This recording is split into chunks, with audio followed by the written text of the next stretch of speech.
If you're lying here right now with your mind spinning in circles, fighting the same thoughts over and over, I need you to know something that changed everything for me. There's a reason why your anxiety feels impossible to stop, why every technique you've tried only works temporarily, and why the harder you fight your worries, the stronger they become. And it's not what you think. 2,500 years ago, a man sat under a tree and discovered the one thing that stops mental suffering at its source. Not managing it, not coping with it, actually stopping it. Tonight, I'm going to share that secret with you. Welcome to Moon Mind Temple, where ancient wisdom meets your modern struggles. If it feels right, drop a comment and tell me where you're listening from. Are you wide awake in Chicago, finding a quiet moment in Mumbai, or settling into bed somewhere across this beautiful world? There's something powerful about knowing we're all breathing together right now. Before we dive into these life-changing teachings, get yourself completely comfortable. Grab that blanket, find your coziest position, let your eyes close if that feels good. Because what you're about to discover isn't just another relaxation technique. This is the Buddhist secret to why resistance creates suffering and how the simple art of letting go can transform your entire relationship with anxiety. You don't need to believe anything or know anything about Buddhism. You just need to be here, ready to stop fighting yourself. Let's begin.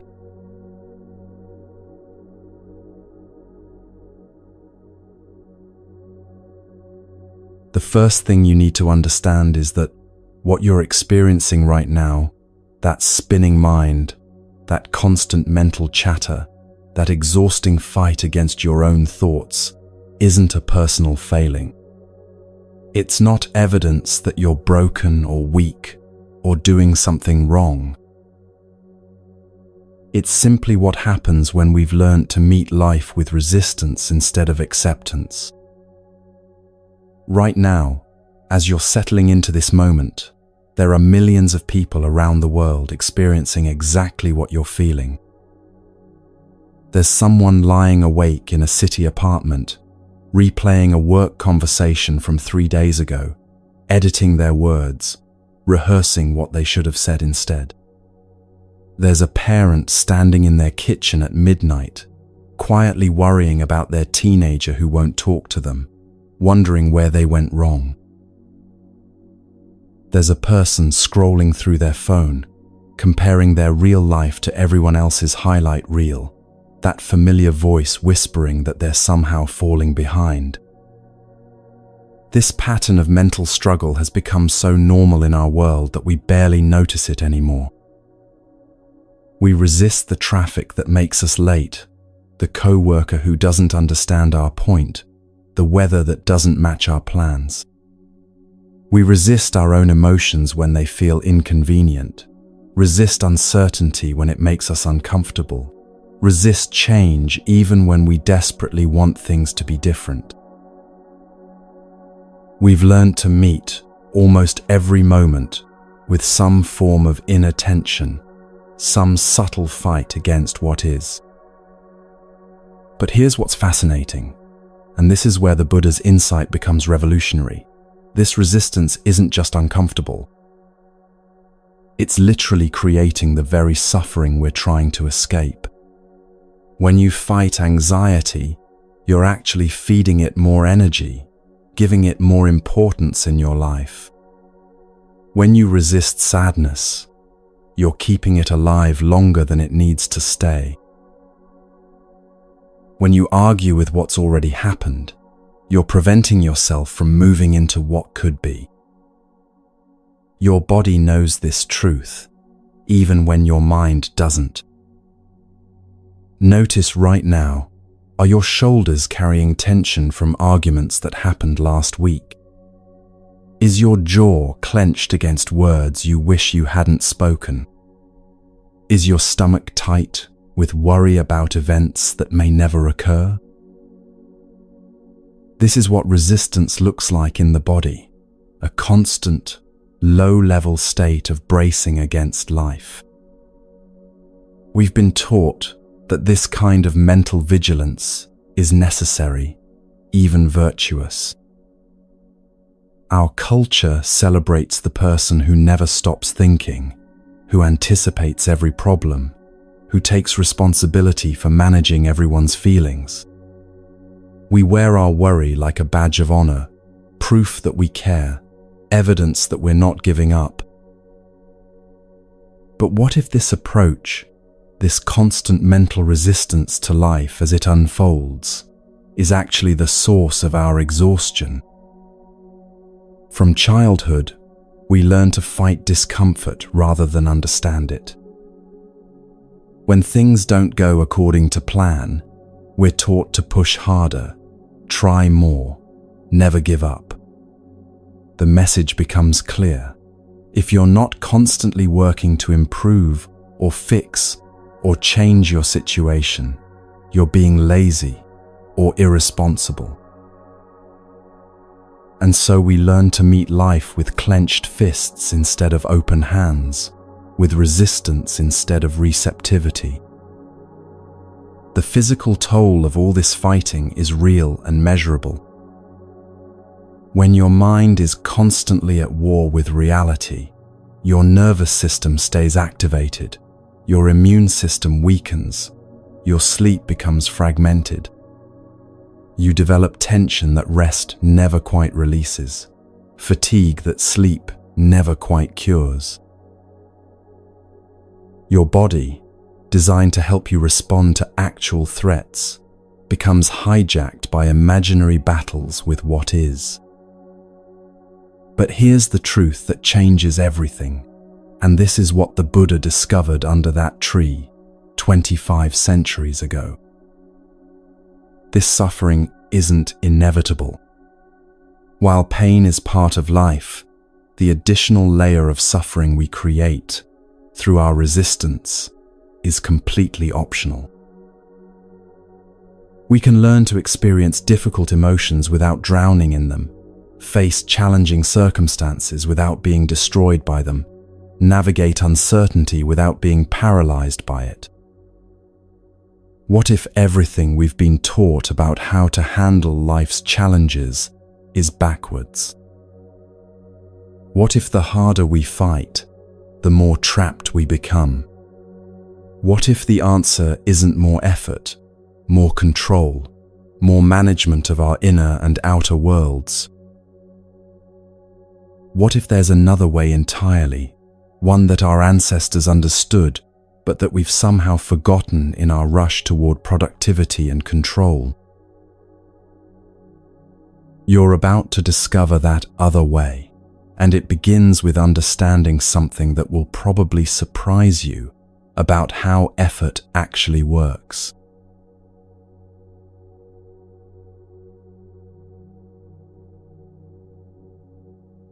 The man who sat beneath that Bodhi tree 25 centuries ago wasn't seeking to become a religious figure or start a movement. Prince Siddhartha was simply a human being who had grown weary of suffering, his own and that of everyone around him. He had lived in luxury, experienced every pleasure imaginable, yet still felt a deep dissatisfaction, a gnawing sense that something fundamental was missing. When he finally left his sheltered palace and encountered the realities of illness, aging, and death, he became determined to understand why life seemed to inevitably involve pain. What he discovered during those years of searching would revolutionize our understanding of human suffering. Sitting in deep meditation, watching his own mind, with the patience of a scientist observing a natural phenomenon, he began to see something extraordinary. The suffering wasn't coming from the external circumstances themselves. It was coming from his mind's relationship to those circumstances. It was his resistance, his craving for things to be different, his refusal to accept what was already happening that created the torment. This insight was so profound, so contrary to everything people believed about suffering, that it took him weeks to decide whether he should even try to teach it. How could he explain that we are, in large part, the creators of our own misery? Not because we're bad people, not because we deserve pain, but because we've never learned to distinguish between the inevitable challenges of life and the unnecessary suffering we add on top of them. Let me share a simple example that might help this make sense. Imagine you're driving to an important meeting and you hit unexpected traffic. You're going to be late, and there are real consequences. Your boss might be frustrated, clients might be disappointed, opportunities might be missed. This is what the Buddha called pain, the natural, unavoidable difficulties that are part of being human. The traffic exists, the lateness is real, the consequences are happening. But then notice what your mind does next. It starts a running commentary. This always happens to me. I should have left earlier. Now they'll think I'm irresponsible. Why didn't I check the traffic report? Your body tenses, your blood pressure rises, your hands grip the steering wheel until your knuckles turn white. You replay past instances of being late. Imagine worst-case scenarios for this meeting. Mentally rehearse apologies and excuses. This is what the Buddha called suffering, the layer of mental anguish we add on top of life's natural challenges. The traffic is the same whether you're calm or stressed about it. The lateness is the same whether you accept it or fight it. But the difference in your experience, the difference between pain and suffering, is enormous. One person arrives at their meeting late but present, able to focus on solutions and move forward. Another arrives late and scattered, their mind still trapped in the traffic jam, their energy depleted by the mental battle they've been fighting for the past 30 minutes. This distinction between pain and suffering becomes even clearer when we look at how two different people can experience the same event in completely different ways. Consider Sarah and Emma, both teachers who received critical feedback from their principal on the same day. Sarah spent the entire evening replaying the conversation, analyzing every word, building a case for why the feedback was unfair, imagining how she could defend herself, losing sleep over what her colleagues might think. Emma felt the sting of disappointment, acknowledged her mistakes, asked herself what she could learn, and then let it go, spending her evening grading papers and calling her sister. Same feedback, same potential for growth or discouragement, but completely different amounts of suffering. Sarah was fighting reality, the reality that the feedback was given, that her pride was hurt, that making mistakes is part of being human. Emma met reality with acceptance, experienced the natural pain of criticism, and then moved forward without adding layers of mental resistance. This is where the Buddha's insight becomes truly revolutionary. He saw that most of what we call suffering isn't actually about what happens to us. It's about our refusal to let what happens simply be what it is. We argue with the past, trying to rewrite conversations that already occurred. We fight the present, demanding that our current circumstances match our preferences. We resist the future, exhausting ourselves trying to control outcomes that haven't even emerged yet. But here's where it gets even more interesting, and this is the paradox that changes everything. The harder we fight against our difficult experiences, the stronger and more persistent they become. Have you ever noticed that the more desperately you try to fall asleep, the more awake you feel? The more you tell yourself not to think about something, the more it occupies your mind. The tighter you grip a relationship out of fear of losing it, the more the other person seems to pull away. This isn't coincidence. It's how the mind works. When you resist an experience, you're actually giving it more energy, more attention, more importance in your life. Think about anxiety for a moment.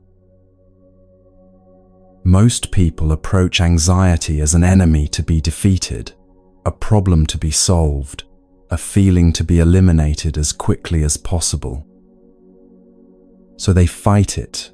They distract themselves, avoid triggers, try to think positive thoughts, research coping strategies. And while these approaches might provide temporary relief, they often make the anxiety stronger in the long run. Why? Because the underlying message you're sending to your nervous system is that anxiety is dangerous, that it's something to be feared. You're confirming anxiety's power over you by treating it as a threat. The more you fight it, the more your mind learns to be afraid of it, and the more easily it gets triggered in the future. Meet David, a sales manager who developed panic attacks after a particularly stressful presentation went poorly. His first instinct was to fight the panic. He would hold his breath, tense his muscles, tell himself to calm down, and flee any situation that might trigger another episode. The more he fought, the more unpredictable and intense the panic became. It wasn't until he learned to stop resisting the sensations, to breathe with them rather than against them, to let them move through his body without adding the story that something was wrong, that the panic attacks began to lose their grip on his life. Or consider Lisa, who struggled with chronic sadness after her mother's death. Well-meaning friends kept telling her she should move on, think positive, focus on the good memories. Lisa tried to follow this advice, pushing away her tears, staying busy to avoid feeling the grief, putting on a brave face for everyone around her. But the sadness didn't disappear. It went underground, showing up as exhaustion, irritability, and a growing sense of numbness toward everything she used to enjoy. Only when she stopped fighting her grief, when she allowed herself to feel the full depth of her loss without judging it as wrong or excessive, did she begin to find her way back to life. This is the profound paradox the Buddha discovered. The very act of resisting our experience keeps us trapped in it. What we push away gains power over us. What we try to control controls us. What we refuse to feel continues to demand our attention until we're finally willing to turn toward it with acceptance rather than resistance. But this insight raises a crucial question. If fighting our difficulties makes them worse, if resistance creates suffering, if our attempts to control our inner experience actually trap us more deeply, then how do we actually deal with life's challenges? How do we respond to anxiety, sadness, anger, fear, or frustration without either drowning in them or building walls against them? How do we find the middle path between being overwhelmed by our emotions and disconnecting from them entirely? The answer lies in understanding something that most of us have never been taught, that there's a completely different way to relate to our inner experience. Instead of seeing difficult emotions as problems to be solved or enemies to be defeated, we can learn to see them as information, as energy, as temporary visitors passing through the vast space of our awareness. Instead of bracing against life's challenges, we can learn to move with them, like a tree that bends in the storm but doesn't break. This isn't about becoming passive or giving up on positive change in your life. It's about recognizing that true strength comes not from rigid resistance, but from flexible responsiveness.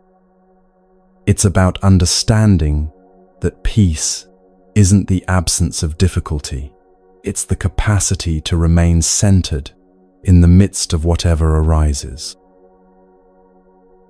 It's about discovering that when you stop fighting life, you finally have the energy and clarity to engage with it skillfully.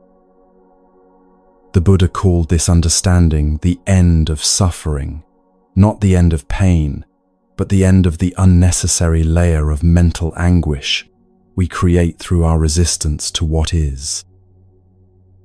And once you begin to taste this freedom, once you experience what it's like to meet a difficult moment without adding the weight of resistance on top of it, your whole relationship with life begins to transform. You start to see that emotions, even uncomfortable ones, are actually quite manageable when you're not fighting them. You discover that uncertainty, while not always pleasant, doesn't have to be terrifying when you're not demanding certainty. You realize that conflict, disappointment, and change are all workable experiences when you're not insisting that they shouldn't be happening. This shift doesn't happen overnight, and it doesn't require perfect execution. It's a gradual awakening to a different way of being, a gentle training in non-resistance that begins with small moments of acceptance and grows into a completely new way of moving through the world. It starts with understanding not just intellectually, but in your bones, in your nervous system, in your lived experience, that fighting life is optional. So how do we actually stop the fight? How do we move from a lifetime of resistance to a way of being that flows with life rather than against it? How do we practically apply this ancient wisdom to our modern struggles with anxiety, stress, and the countless small frustrations that make up our daily experience?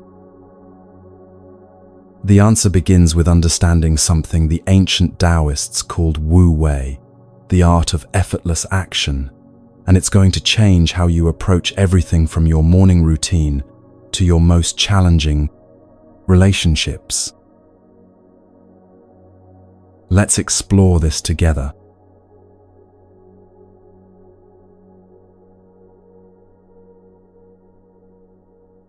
Now that we understand how resistance creates suffering, let's explore the 4 insights that can set you free from this unnecessary struggle.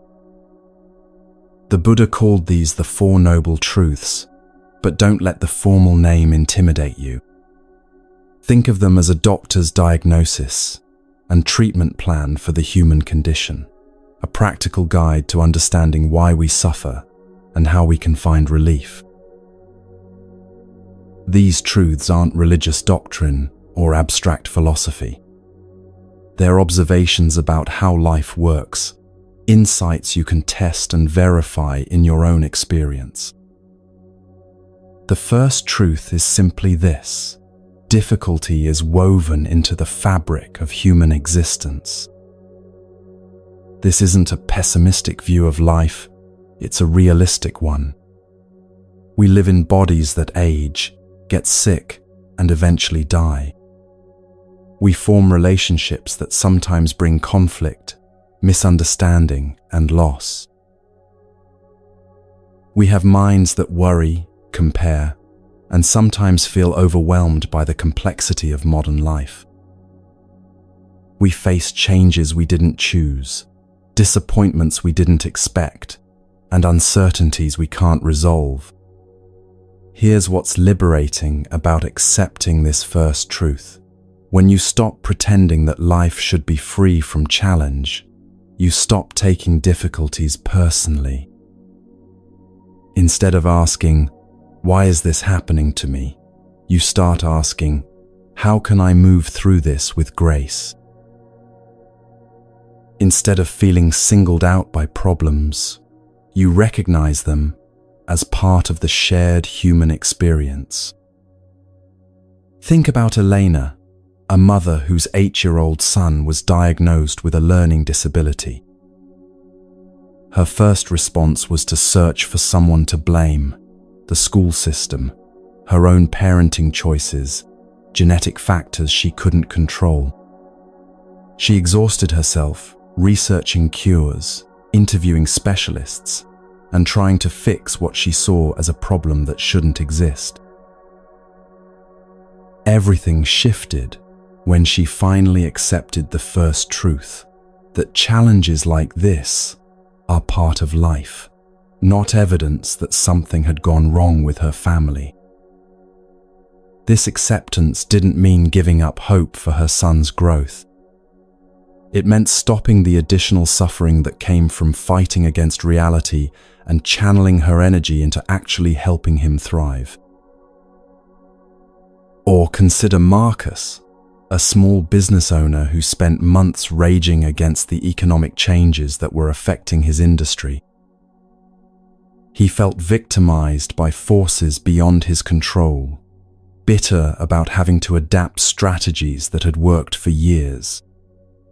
The turning point came when he realized that business challenges, economic shifts, and the need to evolve were simply part of entrepreneurship, not personal attacks on his efforts.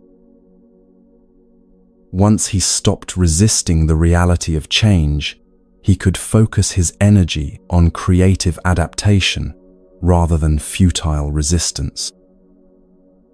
The first truth also helps us understand that emotional pain isn't a sign that something is wrong with us.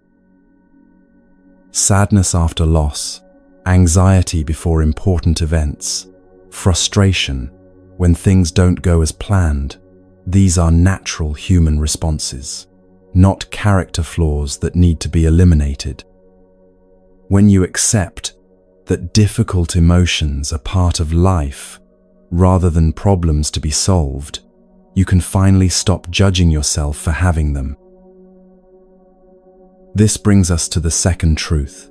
While pain is inevitable, the additional layer of suffering we create through our resistance is entirely optional. This is where the Buddha's insight becomes revolutionary. He saw that most of what we call suffering isn't actually about what happens to us. It's about our mental relationship to what happens to us. Imagine two people dealing with the same challenge.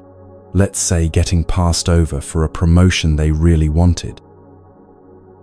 The first person spirals into self-doubt, spends weeks analyzing what they did wrong, compares themselves to the person who got the job, and carries resentment that affects their work performance and relationships for months.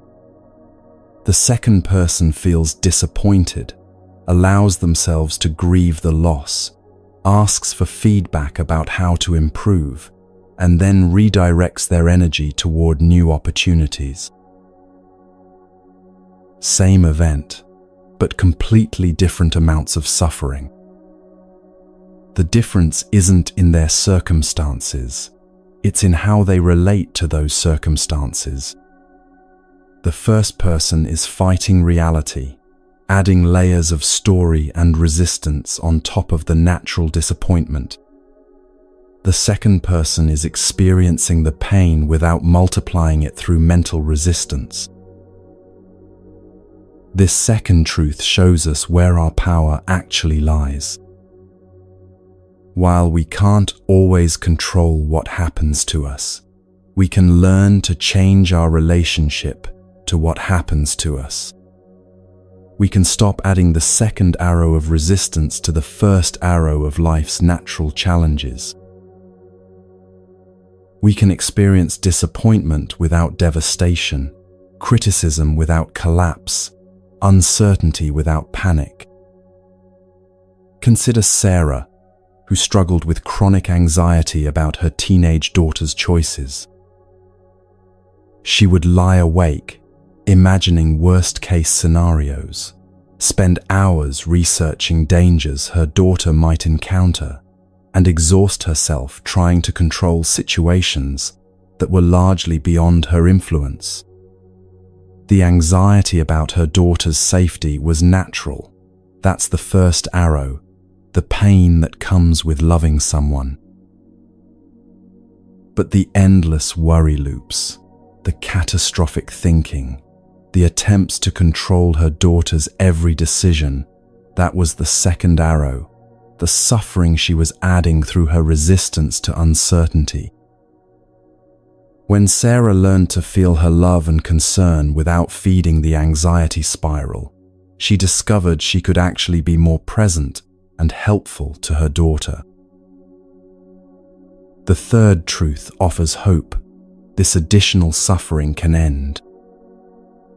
Not because life becomes perfect, but because we can learn to stop creating unnecessary pain on top of life's natural challenges. This doesn't mean becoming emotionless or indifferent. It means developing the capacity to feel everything fully without being destroyed by it. Like learning to swim, you don't stop feeling the water, but you no longer fear drowning in it. This truth is particularly powerful because it puts the end of suffering within reach. You don't have to wait for your circumstances to change, for other people to behave differently, or for the world to become a safer, more predictable place. The freedom from unnecessary suffering is available right now, in this moment, through learning to meet whatever arises without adding the weight of resistance on top of it. Think about James, who discovered this truth during a particularly difficult period when he lost his job. His father was diagnosed with cancer, and his marriage was struggling. Instead of getting swept away by the story that his life was falling apart, he learned to meet each challenge individually, without the overlay of, "This shouldn't be happening," or "I can't handle this." The pain of each situation was real and appropriate, but he stopped multiplying it through resistance. To his surprise, he found he could handle much more than he thought possible when he wasn't also fighting against the reality of his circumstances. The fourth truth provides the practical path forward. There are specific ways to cultivate this freedom from unnecessary suffering. This isn't about positive thinking or forcing yourself to feel differently than you do. It's about developing the skills to meet your experience with awareness rather than reactivity, with acceptance rather than resistance. This path includes learning to observe your thoughts and emotions without being swept away by them, like watching clouds pass through the sky of your awareness. It involves cultivating compassion for yourself and others as you all navigate this challenging human experience together. It includes developing wisdom, the ability to see situations clearly rather than through the filter of your fears and desires. The path also involves understanding that peace isn't something you have to create or achieve. It's something you uncover by removing the obstacles you've been placing in front of it. Like clearing debris from a stream, when you stop damming up the natural flow of life with resistance, the water moves freely again.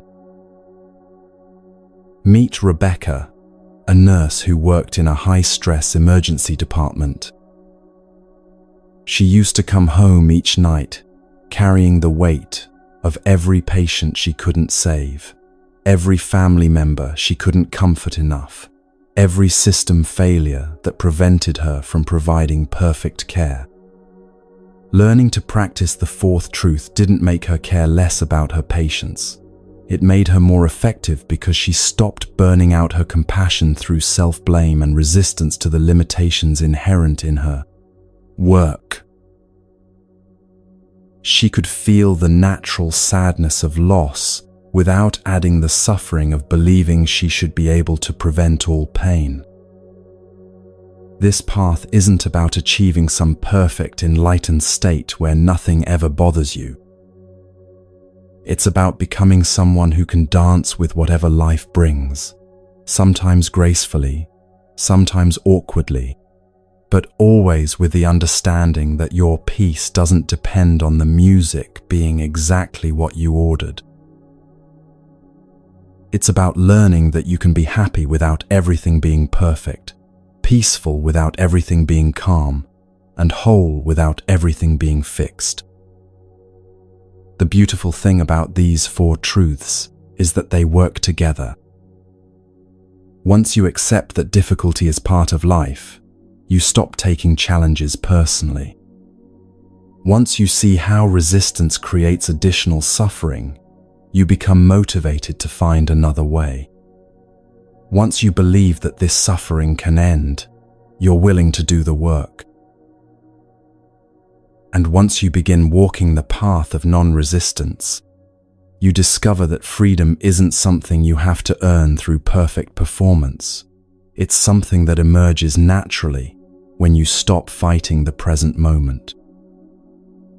These truths also reveal something profound about the nature of change. Most of us approach personal growth by trying to fix ourselves, improve our circumstances, or eliminate our problems. But the Buddha's path suggests something radically different, that transformation happens not through addition but through subtraction, not by gaining something new, but by releasing what was never necessary in the first place. As you lie here tonight, consider how these truths might apply to your own life. Where are you fighting against the first truth, demanding that life be free from difficulty? Where are you adding the second arrow of resistance to the first arrow of natural pain?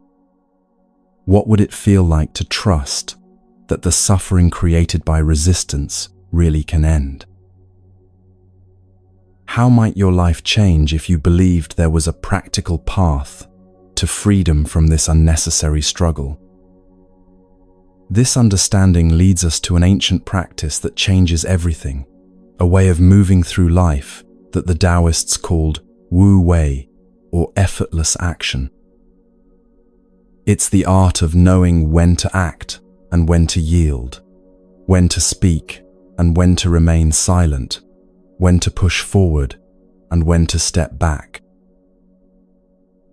This practice will show you how to accomplish more by forcing less, how to influence others by controlling them less, and how to find peace by fighting for it less. Let's explore this together.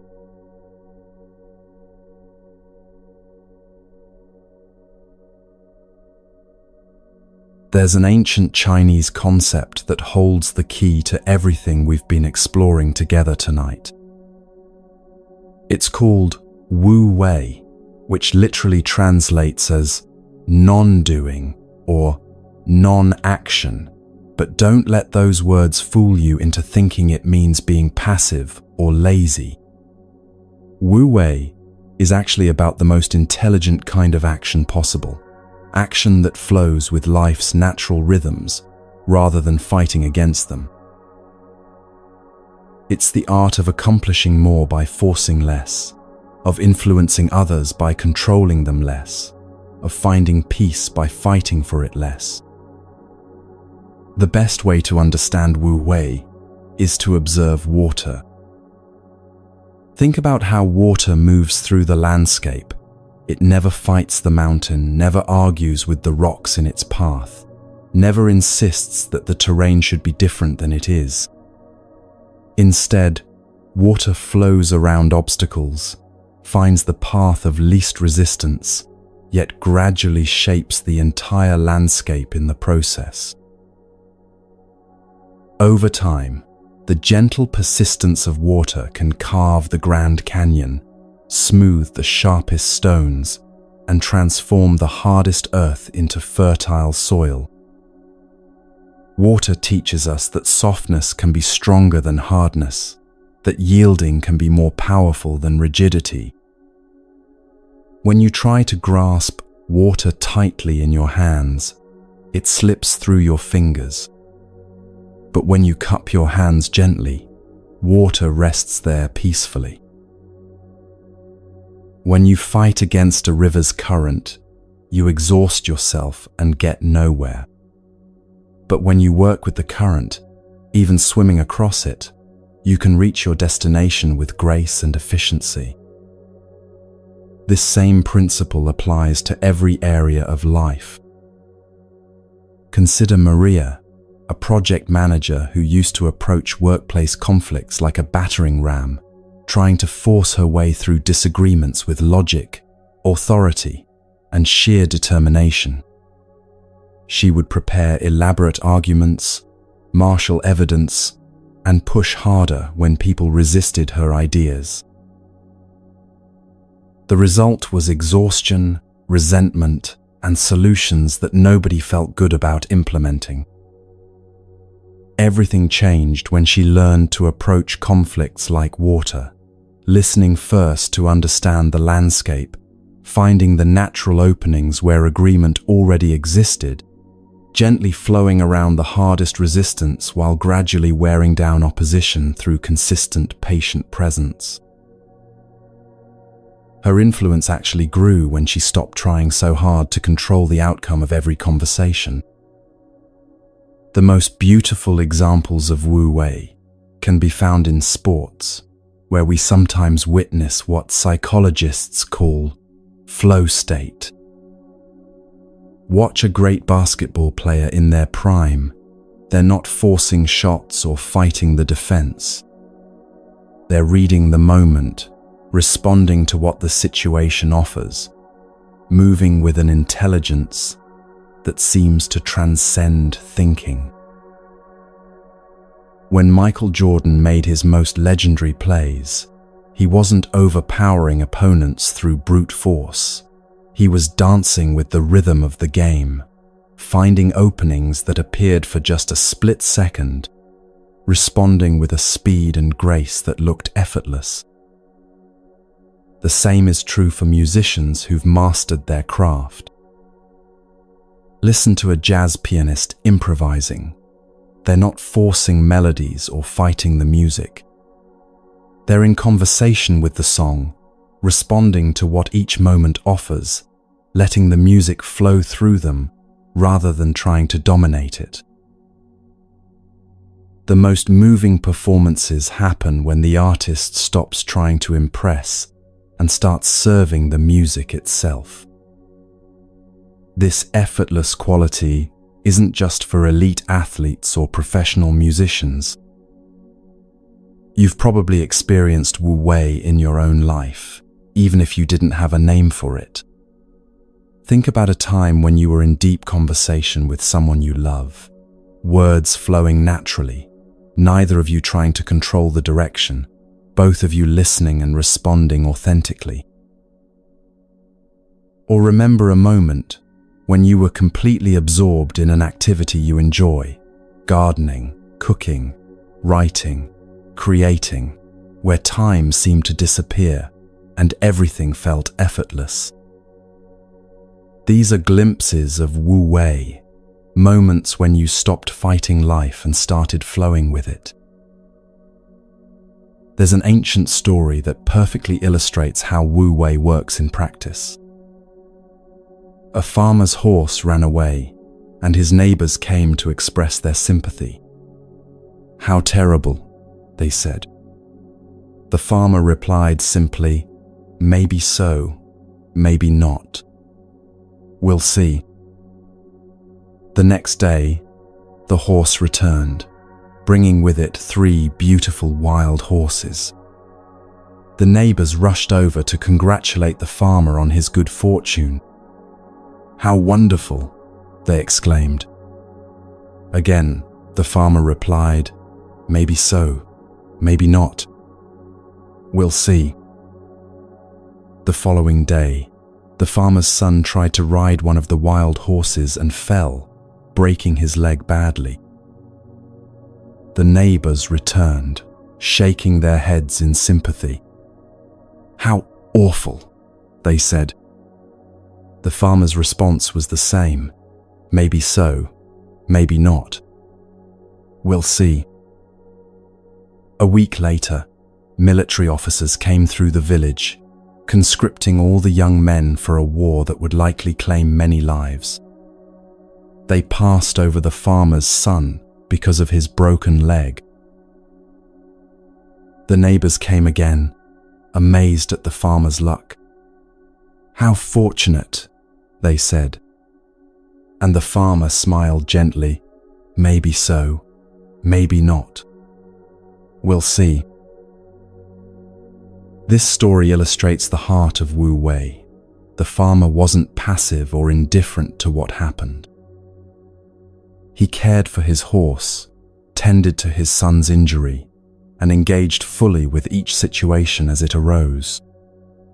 But he didn't waste energy fighting against circumstances he couldn't control, or trying to figure out the ultimate meaning of every event. He understood that life has its own intelligence, its own timing, its own way of unfolding, that's often beyond our ability to predict or manage. His response was to meet each moment with presence and skill, without attachment to how things should go. This kind of trust in life's intelligence requires a fundamental shift in how we think about control. Most of us have been taught that being responsible means being in charge, that caring means controlling, that strength means forcing outcomes. But Wu Wei suggests something radically different, that true power comes from knowing when to act and when to yield, when to speak and when to listen, when to hold on and when to let go. Think about David, a father who used to micromanage his teenage daughter's every decision, believing that his constant guidance and correction were signs of good parenting. The more he tried to control her choices, the more she rebelled, and the more their relationship deteriorated. Learning Wu Wei didn't mean becoming a permissive parent. It meant learning to distinguish between moments when his input was helpful and moments when his stepping back would allow her own wisdom to develop. He discovered that by creating space for her to make mistakes and learn from them, by offering support without force, he actually had more positive influence on her life than when he tried to manage every detail. Wu Wei also transforms how we approach our own inner struggles. Instead of fighting anxiety, depression, or difficult emotions with force, we learn to work with them skillfully. This doesn't mean being passive in the face of mental health challenges. It means responding to them with the same intelligence that water uses to move around obstacles. Consider Jennifer, who struggled with insomnia for years, trying every technique and medication to force herself to sleep. The harder she tried to control her sleep, the more elusive it became. Wu Wei taught her to stop fighting her wakefulness and instead create conditions that invited rest, gentle evening routines, acceptance of whatever sleep came naturally, and releasing the story that she had to sleep perfectly to function well. Paradoxically, when she stopped forcing sleep, it began to come more easily. Right now, as you're listening to these words, I invite you to notice where you might be forcing in your own life.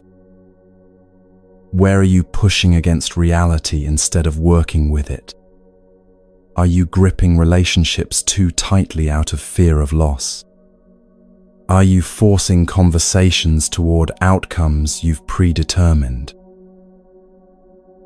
Are you fighting your own emotions instead of listening to what they're trying to tell you? Are you exhausting yourself trying to control how other people think, feel, or behave? Take a moment to scan your body and notice where you're holding tension.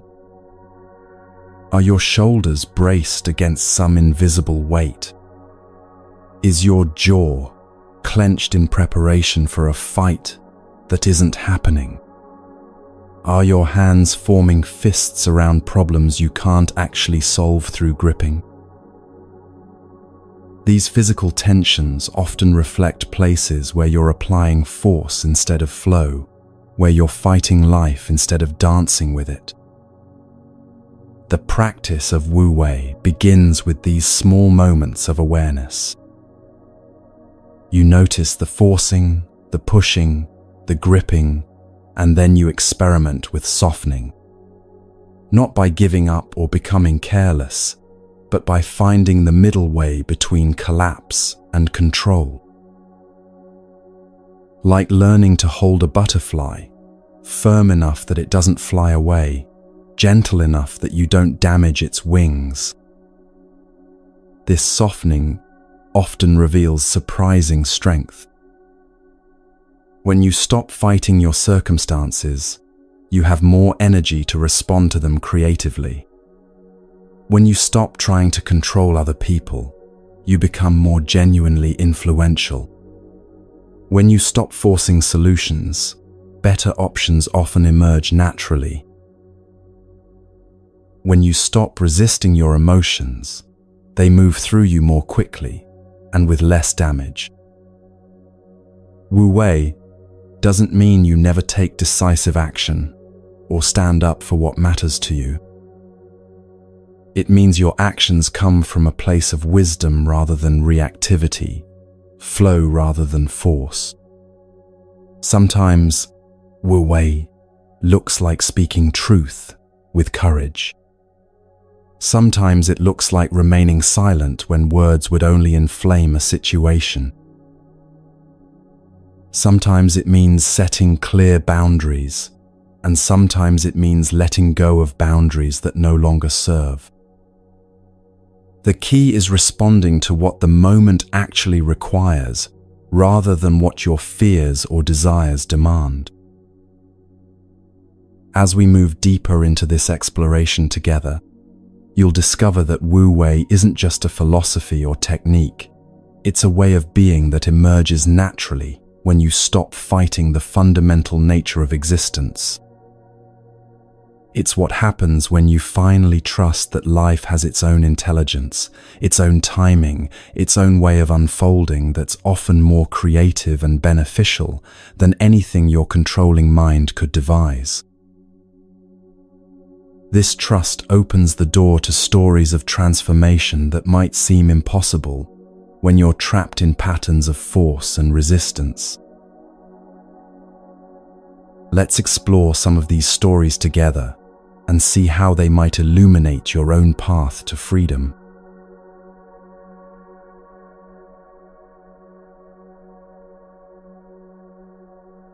Virginia Woolf, one of the most brilliant writers of the 20th century, struggled for years with what we might recognize today as perfectionism and obsessive control over her creative process. She would write and rewrite the same passages dozens of times, checking and rechecking every word, consumed by an internal critic that was never satisfied. Her sister Vanessa Bell wrote that Virginia would pace her room for hours, trapped in mental loops about whether her latest sentence was worthy, whether her ideas were significant enough, whether her work would be judged harshly by critics. This pattern of mental resistance, fighting against the natural flow of creativity, demanding perfection from each word before allowing the next one to emerge, created tremendous suffering in Woolf's life. She described feeling like she was wrestling with a demon whenever she tried to write, as if she were battling against the very muse she was trying to court.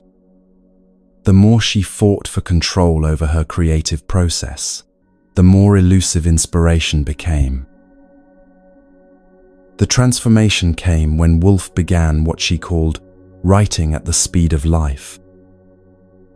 Instead of trying to perfect each sentence before moving to the next, she learned to let her thoughts flow onto paper without judgment, trusting that the editing could come later. She wrote to her friend Vita Sackville-West about discovering a new way of writing that feels like falling into a river and letting it carry me where it wants to go. This shift from control to flow revolutionized not only her productivity, but her entire relationship with creativity. In Buddhist terms, Woolf had discovered the principle of non-attachment to outcomes. Instead of clinging to each word as if it had to be perfect, she learned to hold her writing lightly, allowing ideas to emerge and develop naturally. She stopped fighting the imperfect first draft and started trusting the process of refinement. This letting go of control over the immediate result actually led to better long-term results. Some of her most celebrated works, including Mrs. Dalloway and To the Lighthouse, emerged from this more flowing approach to creativity. The Buddhist teaching here is profound. When we stop grasping so tightly for perfection, when we release our death grip on controlling every detail, space opens up for natural intelligence to emerge. Woolf learned that creativity, like water, flows best when it's not forced into rigid channels. Her resistance to imperfection had been blocking the very flow she was trying to create. Our second story comes from Franklin Delano Roosevelt, who faced perhaps the greatest challenge to control that a person can experience, the sudden loss of his ability to walk. When polio struck him at age 39, Roosevelt spent months in what his wife Eleanor described as furious denial, convinced that sheer willpower and determination could restore his legs to normal function. He exhausted himself with painful exercises, experimental treatments, and relentless positive thinking, believing that accepting his paralysis would mean giving up. For years, Roosevelt fought against the reality of his condition, spending enormous energy trying to appear unchanged, hiding his wheelchair from the public, and maintaining the illusion that he was merely temporarily inconvenienced. This resistance created what he privately called a constant background of strain, affecting not only his physical health, but his relationships and his early political effectiveness. He was so focused on what he couldn't do that he was missing opportunities to discover what he could do. The shift came during his time at Warm Springs, Georgia, where Roosevelt encountered other polio survivors who had learned to thrive within their limitations rather than constantly fighting against them. He watched a young woman named Helena Mahoney swim with grace and joy despite having no use of her legs, and later wrote that this moment taught him the difference between accepting what is and giving up on what could be. He began to see that working with his condition skillfully might actually open doors that fighting against it had kept closed. Roosevelt's transformation involved what Buddhists call wise acceptance, not passive resignation, but the intelligent acknowledgement of reality as the starting point for all effective action.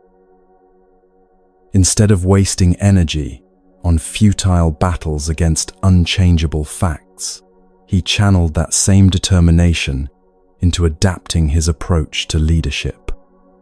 His experience with limitation and vulnerability made him more empathetic to others' struggles, more creative in finding solutions, and ultimately more effective as a leader during some of America's most challenging times. The Buddhist insight here is that resistance to what is blocks our ability to see what's possible. When Roosevelt stopped fighting his paralysis and started working with it, he discovered strengths and capabilities he never would have developed otherwise.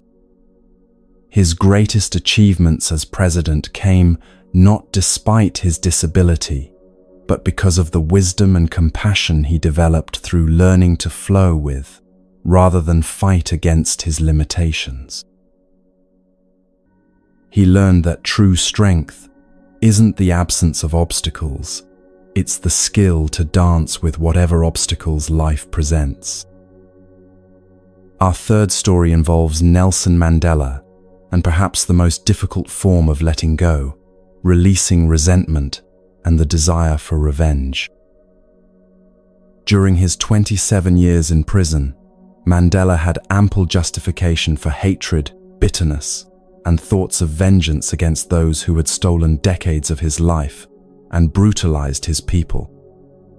For years, he fed these feelings, spending sleepless nights, planning what he would do to his captors when he was free, rehearsing speeches about justice and retribution. Mandela later wrote that this mental rehearsal of revenge was a prison within the prison, consuming energy he needed for survival and preventing him from seeing possibilities for something better than mere payback. He described lying on his narrow cot, replaying past injustices and planning future confrontations, trapped in cycles of anger that only deepened his suffering without changing his circumstances. The resistance to forgiveness felt righteous and justified, but it was also keeping him chained to the very system he opposed. The transformation began when Mandela realized that holding on to resentment was allowing his captors to imprison his mind, even while his body was already captive. He wrote, "I knew that if I continued to hate them after I was free, I would still be their prisoner." This insight led him to what he called the most difficult prison escape of all, freeing himself from the need for his oppressors to suffer as he had suffered. This wasn't a sudden or easy shift. Mandela described it as a gradual practice of releasing resentment breath by breath, day by day, choosing forgiveness not because his captors deserved it, but because he deserved freedom from hatred. He began to see his guards as human beings trapped in their own system of fear and conditioning, products of the same apartheid system that had imprisoned him. This perspective shift didn't excuse their actions, but it freed him from the exhausting work of carrying hatred.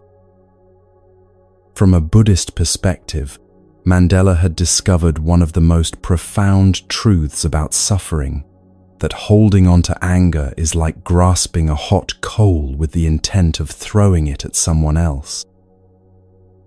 You're the one who gets burned. His practice of forgiveness wasn't about condoning injustice or becoming passive in the face of oppression. It was about freeing his mental and emotional energy to work effectively for positive change rather than destructive revenge. When Mandela was finally released, his capacity to respond with wisdom rather than reactivity, with reconciliation rather than retribution, helped heal an entire nation. His greatest achievement wasn't just personal freedom, it was demonstrating how the individual practice of letting go can transform collective reality.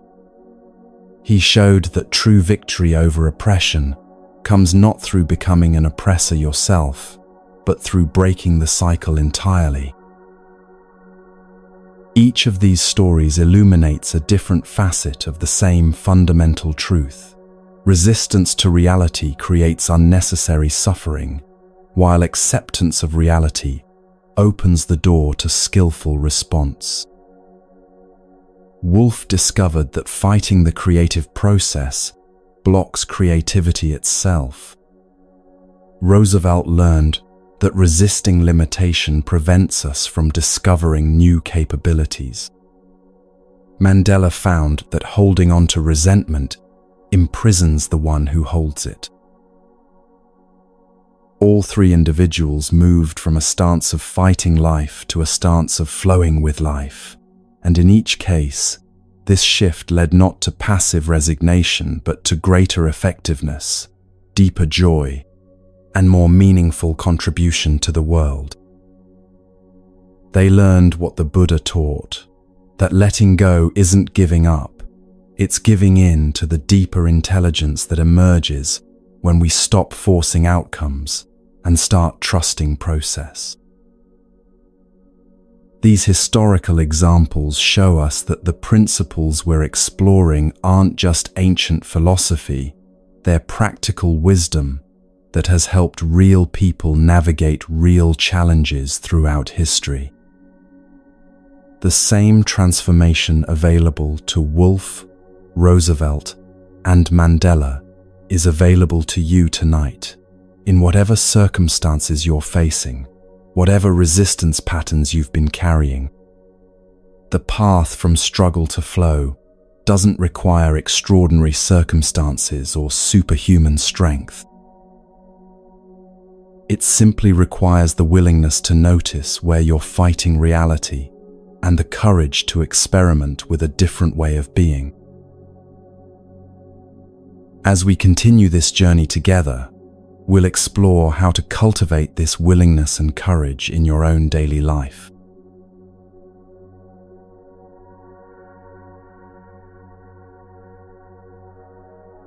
One of the most misunderstood concepts in all of Buddhist teaching is non-attachment, and this misunderstanding has kept countless people from experiencing the freedom it offers. When most people hear the word non-attachment, they imagine someone who's cold, distant, emotionally shut down, someone who doesn't care about anything or anyone. But this couldn't be further from the truth of what the Buddha actually taught. Real non-attachment isn't about caring less. It's about loving more freely, without the strangling grip of possession and control. Think of non-attachment like the difference between holding a bird in your hand versus holding a bird in a cage. When you hold a bird gently in your open palm, it may stay for a moment, enjoying the warmth and safety you offer, and then it flies away when it's ready. You've experienced the joy of connection without trying to possess or control the bird's nature. But when you put that same bird in a cage, even a golden one, you may keep its physical presence, but you've killed its spirit, its freedom, its essential birdness. The cage holder has the bird's body, but has lost the bird itself. Non-attachment is learning to love like the open hand, rather than the closed cage. It's discovering that you can care deeply, love fully, and engage completely with life, while holding everything lightly enough that you don't crush it with your need to control it. This isn't emotional distance, It's emotional intelligence. It's the wisdom to know that truly loving someone means wanting their happiness, even when that happiness doesn't center around you. There's a beautiful Zen story about a master who was walking with his student near a river when they came upon a young woman who was afraid to cross because the current was strong. Without hesitation, the master picked up the woman and carried her safely to the other side, then continued walking with his student. Hours later, as they approached their monastery, the student finally burst out, "Master, how could you touch that woman? Our vows forbid such contact." The master smiled gently and replied, "I put her down at the river hours ago. Why are you still carrying her?" This story illustrates the essence of non-attachment. The master helped when help was needed, fully and completely, then let go when the helping was done. He didn't make a story about it, didn't carry it forward into the future, didn't let it define him or create internal conflict. The student, however, was attached to his idea of how a monk should behave, and that attachment was creating suffering hours after the actual event had ended. The master was free because he could engage fully and then release completely. The student was trapped because he was carrying the weight of his judgments and expectations. In our modern world, this principle applies to every area of life, though we rarely recognize our attachments until they start to cause pain. Consider relationships, where attachment often masquerades as love, but actually creates the opposite of what we're seeking. When you're attached to someone, you need them to behave in certain ways for you to feel okay. You need them to call at specific times, express affection in particular ways, make choices that align with your preferences. This isn't love, it's dependency disguised as caring. Think about Sarah, a mother whose adult daughter moved across the country for a new job. Sarah's attachment to being needed, to being central to her daughter's life, created tremendous suffering when the daily phone calls became weekly check-ins. She found herself feeling rejected, abandoned, unimportant, not because her daughter loved her less, but because Sarah was attached to a specific form that love had to take. The attachment was making her miss the love that was actually being offered in new ways. Postcards with thoughtful messages, care packages sent back home, stories shared during their calls about how Sarah's parenting had prepared her daughter for independence. When Sarah learned to practice non-attachment, she didn't love her daughter less, she loved her more skillfully. Instead of needing the relationship to look a certain way, she became curious about what it could become.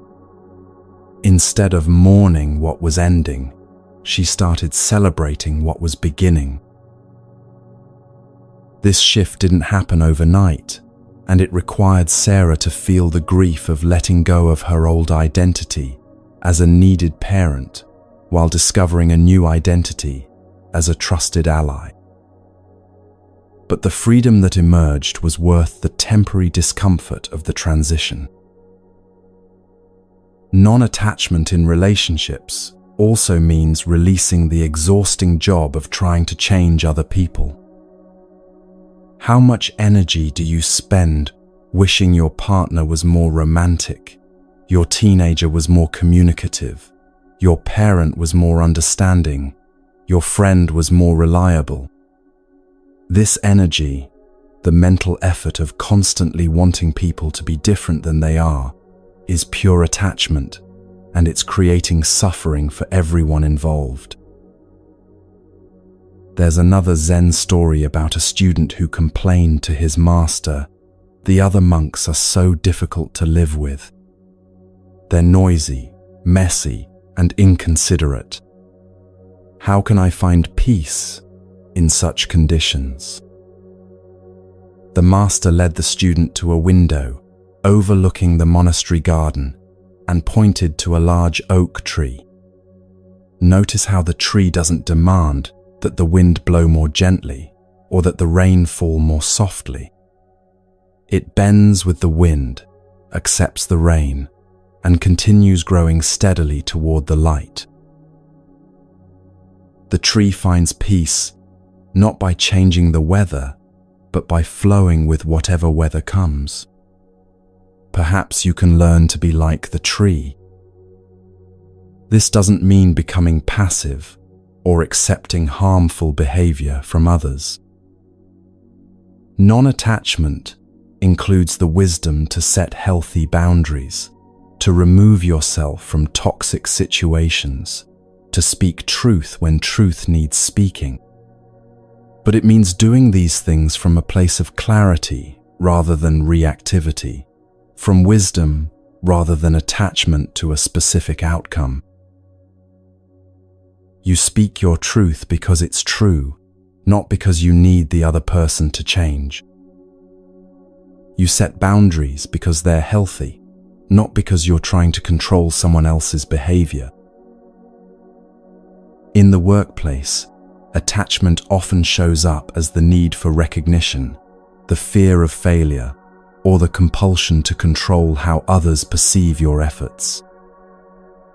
Consider Michael, a software developer who was so attached to being seen as the smartest person in the room that he would argue with colleagues even when he knew they might be right, just to maintain his image. This attachment was making him less effective at his actual job, damaging his relationships with teammates, and creating constant stress about maintaining his reputation. Learning non-attachment didn't make Michael care less about doing good work. It freed him to do better work. When he released his attachment to always being right, he could actually listen to others' ideas and incorporate the best ones. When he stopped needing credit for every insight, he could focus on the team's success rather than his individual recognition. Paradoxically, this made him more respected and effective, not less. His colleagues began to trust him more because he was clearly more interested in solutions than in ego protection. Non-attachment to work outcomes also means doing your best without being destroyed by results you can't control. You prepare thoroughly for the presentation, deliver it with skill and authenticity, and then release it into the world without carrying the weight of needing it to be received in a particular way. This doesn't mean you don't care about the outcome. It means you don't make your worth dependent on the outcome. Perhaps the most challenging area for practicing non-attachment is with our self-image, the stories we tell ourselves about who we are, what we're good at, what we deserve, how others should see us. We become attached to being the helpful one, the successful one, the spiritual one, the strong one, and then we suffer whenever reality doesn't match our preferred identity. We fight against aging because we're attached to being young, resist making mistakes because we're attached to being competent, avoid vulnerability because we're attached to being strong. There's a story of a Zen master who was renowned for his wisdom and compassion. One day, a visitor to the monastery watched the master trip and fall while carrying water buckets, spilling water everywhere and getting completely soaked. The visitor expected the master to be embarrassed or frustrated, but instead, the master began laughing with genuine delight. When asked why he was laughing, the master replied, "For 30 years, people have been telling me how graceful and wise I am. Today I got to remember that I'm also clumsy and foolish, and it's wonderful to be complete again. This master had learned to hold his identity lightly, without attachment to maintaining any particular image. He could be wise without needing to always appear wise, graceful without needing to never stumble, respected without needing to protect his reputation. This freedom allowed him to be fully human rather than trying to be a perfect version of himself. Practicing non-attachment with your self-concept means you can make mistakes without your self-worth, collapsing, receive criticism without your identity crumbling, face uncertainty without your sense of control, dissolving into panic. You can be successful without becoming addicted to success, loved without becoming dependent on being loved, strong without becoming rigid about never showing weakness. Now, let's explore this understanding through direct experience. I invite you to take a moment and bring to mind something you've been holding tightly, perhaps a relationship that's changing, a goal you've been struggling to achieve, or an identity you've been trying to maintain. Don't choose something overwhelming. Pick something manageable that you can work with gently. Notice what happens in your body when you think about this attachment. Do your shoulders tense up? Does your breathing become shallow? Do you feel a tightness in your chest or stomach? This physical tension is your body's way of showing you where you're gripping, where you're trying to control something that might not be controllable. Now, imagine holding this situation like you would hold a soap bubble. You can see it, appreciate its beauty, even cup your hands around it to protect it from the wind, but you know that gripping it tightly would destroy it completely. Breathe into this image of holding lightly, of caring without crushing. Notice if the physical tension begins to soften, even slightly. This doesn't mean you stop caring about this person, situation, or aspect of yourself. It means you practice caring in a way that doesn't strangle what you care about. You practice loving in a way that gives space for growth, change, and natural unfolding. You practice engaging fully while holding outcomes lightly. Take a few more breaths with this image of gentle holding, and notice that you can actually feel more connected to what you care about when you're not grasping it so tightly. Like the bird in the open hand, things often stay close when they feel free to leave. People often love us more when they don't feel controlled by our love. Goals often manifest more easily when we're not strangling them with desperation. This practice of non-attachment extends into every moment of daily life. You can practice it while stuck in traffic by releasing your attachment to arriving at a specific time and finding peace in the present moment instead. You can practice it in conversations by listening without needing to change anyone's mind, speaking truth without needing others to agree with you. You can practice it with your emotions by feeling them fully, without needing them to be different than they are.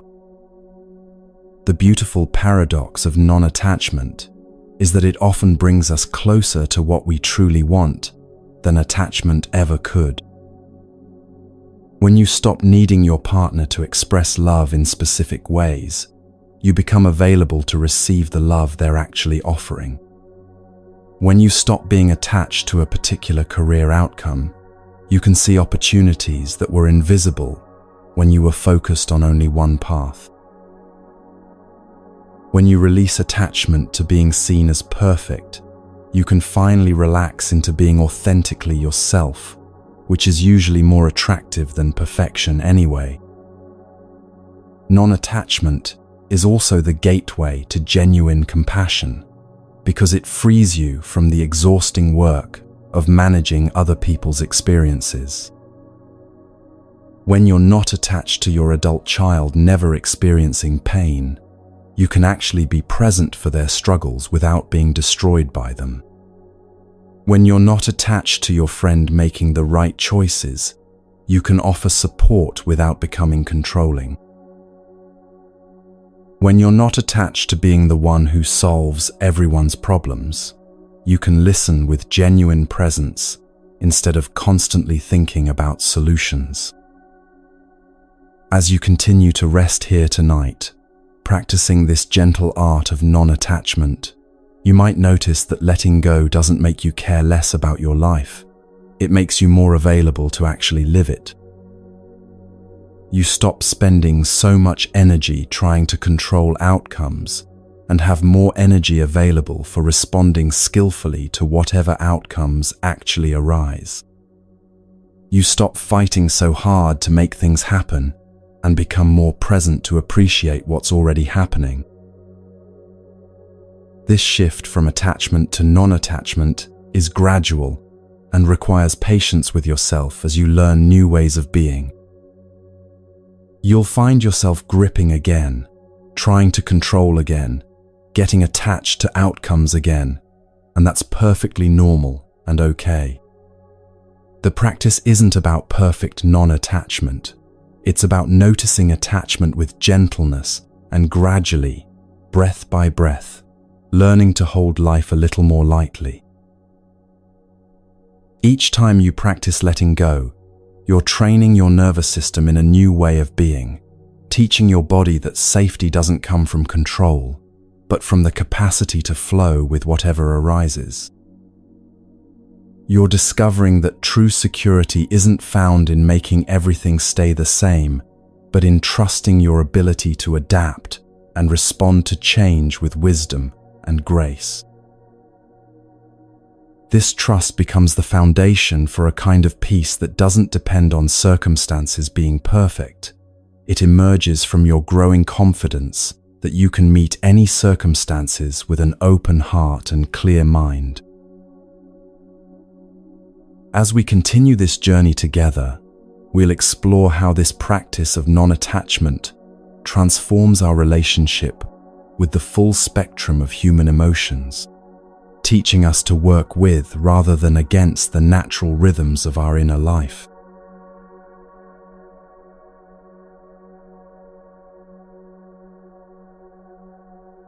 One of the most revolutionary insights in all of Buddhist teaching is that you are not your emotions. This might sound obvious, but most of us live as if we are completely defined by whatever we're feeling in any given moment. When sadness arises, we become a sad person. When anger appears, we become an angry person. When anxiety shows up, we become an anxious person. But what if this identification with our emotional weather is exactly what keeps us trapped in unnecessary suffering? The Buddha taught that emotions are like weather patterns moving through the vast sky of awareness. Just as clouds don't stain the sky, emotions don't stain your essential nature. The sky remains untouched, whether it's hosting gentle spring rain, fierce thunderstorms, or brilliant sunshine. In the same way, your awareness remains whole and clear whether it's experiencing joy, sorrow, fear, or peace. The weather changes, but the sky endures. The emotions move, but you remain. This perspective shift is profound because it means you don't have to fix, change, or eliminate difficult emotions to be okay. You don't have to wait for the storm to pass to experience peace. You can find peace in knowing that you are the space in which all weather moves. You don't have to be afraid of your own feelings, because you understand that no emotion, no matter how intense, can actually damage the sky of your being. Let me share the story of Catherine, a high school teacher who used to be completely overwhelmed by her students' emotional outbursts. When a student would have a meltdown, Catherine would absorb that energy like a sponge, taking their anger personally, feeling responsible for their pain, carrying their emotional state home with her every evening. She loved teaching, but the emotional intensity was burning her out, making her dread going to work, affecting her sleep and her relationships. Everything changed when Catherine learned to practice inner weather watching. Instead of immediately absorbing her students' emotions, she began to notice them with curiosity rather than reactivity. When 15-year-old Marcus would storm into her classroom, radiating anger about some injustice he'd experienced, Catherine learned to observe this emotional weather without letting it become her weather. She could see the storm in Marcus without becoming stormy herself. This didn't make Catherine less compassionate. It made her more effectively compassionate. When she wasn't drowning in her students' emotional states, she could actually be present for them, offering the steady calm they needed, rather than adding her own reactivity to their already chaotic inner world. She became like a lighthouse in the storm, visible, reliable, and unshaken by the turbulent weather around her. The practice of inner weather watching begins with a simple but radical shift in language. Instead of saying, "I am angry," you learn to observe, "Anger is here." Instead of, "I am anxious," you notice anxiety is moving through. Instead of, "I am depressed," you recognize sadness has arrived. This isn't just semantic cleverness. It's training yourself to observe emotions as temporary visitors rather than permanent residents. Think about how this works with physical sensations. When you have a headache, you don't say, "I am a headache." You say, "I have a headache." You naturally understand that the pain is something you're experiencing, not something you are. The same wisdom applies to emotions, but most of us have never learned to make this distinction. We've been taught to identify completely with our feeling states, as if temporary emotional weather were our permanent identity. Consider the story of David, a paramedic who worked in one of the busiest emergency departments in the city. For years, he carried every tragic scene he witnessed, every patient he couldn't save, every family member he couldn't comfort enough. The accumulation of grief and trauma was crushing him, leading to what his supervisor called compassion fatigue, the exhaustion that comes from caring so much that you burn out your capacity to care at all. David's transformation began when a Buddhist chaplain at the hospital taught him about emotional weather watching. Instead of trying to shut down his feelings or tough his way through them, David learned to acknowledge each emotion as it arose while maintaining his connection to the spacious awareness that held them all. When overwhelming sadness would come after losing a patient, instead of fighting it or drowning in it, he would breathe and say to himself, "Sadness is here. It's moving through the space of my awareness like a storm moving through the sky." This practice didn't make David feel less, it made him feel more skillfully. He could experience the full impact of his work's emotional intensity without being destroyed by it. He learned that his grief was actually love with nowhere to go, and by honoring it without being consumed by it, he could continue showing up fully for the patients and families who needed him. His capacity for compassion actually increased when he stopped being afraid of his own emotional responses. The inner weather watching practice involves several key elements that anyone can learn. First, you notice when an emotion arises, just as you might notice a change in the physical weather. You don't judge the emotion as good or bad, any more than you would judge rain as wrong or sunshine as right. Weather is simply weather. Second, you observe the emotion with curiosity rather than immediately reacting to it. What does this feeling actually feel like in your body? Where do you sense it most strongly? How does it change from moment to moment? Third, you remind yourself that you are the space in which this emotion is occurring, not the emotion itself. You are the sky, not the cloud. The emotion is something you're experiencing, not something you are. Finally, you allow the emotion to move through without trying to hold on to it if it's pleasant or push it away if it's uncomfortable. Like weather, emotions have their own natural rhythms of arising and passing away when we don't interfere with their flow. Let's explore this practice together right now. Take a moment to scan your inner landscape and notice what emotional weather might be present. Don't go looking for something dramatic, just gently tune in to the background, emotional tone of this moment. Maybe there's a subtle contentment, or perhaps some restlessness, or a quiet sadness, or even just neutrality.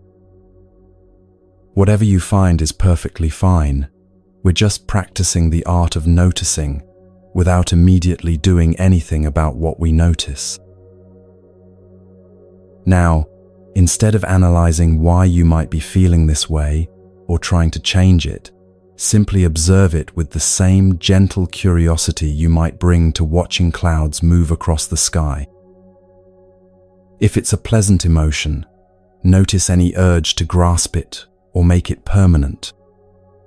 If it's uncomfortable, notice any impulse to push it away or fix it quickly. These reactions are natural, but for now, just observe them too, without following them into action. Breathe with whatever you're feeling and see if you can sense the spacious awareness that's able to hold this emotion without being changed by it. Just as the sky isn't damaged by storms, your essential being isn't damaged by difficult emotions. You might be temporarily affected, like the sky being temporarily darkened by clouds, but your basic nature remains whole and clear. This practice becomes especially powerful when we're dealing with what Buddhism calls the difficult guests, emotions like anger, fear, shame, and grief that we typically try to avoid or eliminate as quickly as possible. But these emotions, like all weather, carry important information and energy that can be useful when we learn to work with them skillfully rather than against them. Consider the story of Maria, a single mother who struggled with intense anger whenever her ex-husband was late picking up their children or failed to follow through on his commitments. Her anger felt justified. His behavior was genuinely irresponsible and hurtful to the kids. But the intensity of her rage was exhausting her and frightening her children, creating additional problems on top of the original ones.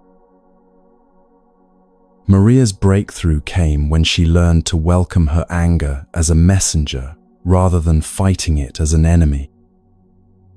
When she felt that familiar heat rising in her chest, Instead of immediately exploding or frantically trying to calm down, she would pause and ask, "What is this anger trying to tell me?"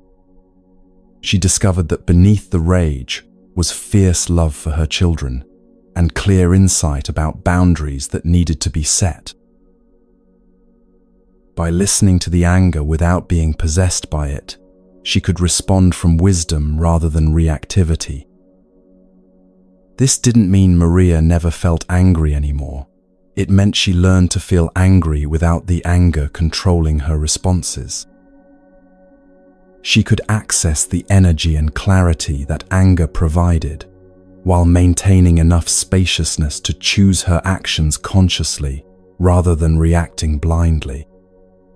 Her children began to feel safer around her because they could sense that while she felt her emotions fully, she wasn't at the mercy of them. The space between stimulus and response is perhaps the most important discovery in all of human development.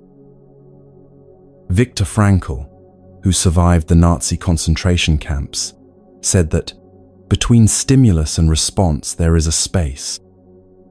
In that space is our power to choose our response. In our response lies our growth and our freedom. This space is where inner weather watching becomes practical wisdom for daily life. Most of the time, we live as if emotions were commands that we must immediately obey. Anger arises, and we must lash out. Fear appears, and we must flee or freeze. Sadness comes, and we must collapse. But emotions are actually more like suggestions than commands, and we always have the choice of how to respond to them. The practice of inner weather watching creates enough space between feeling and acting that we can choose our response rather than being hijacked by our reactions. Think about Sarah, a customer service representative who used to take every angry call personally, feeling attacked and defensive whenever someone raised their voice at her. She would either shut down emotionally or respond with her own irritation, neither of which helped resolve the customer's problem or made her feel good about her work. Learning to observe her emotional weather changed everything. When an angry customer would call, Sarah learned to notice the immediate flare of defensiveness in her chest, while simultaneously remembering that this emotional weather was temporary and workable. She could feel the customer's anger without absorbing it as her own, and she could feel her own defensive response without being controlled by it. This space between the emotional stimulus and her response allowed her to access genuine curiosity about what the customer actually needed, leading to better solutions and less stress for everyone involved.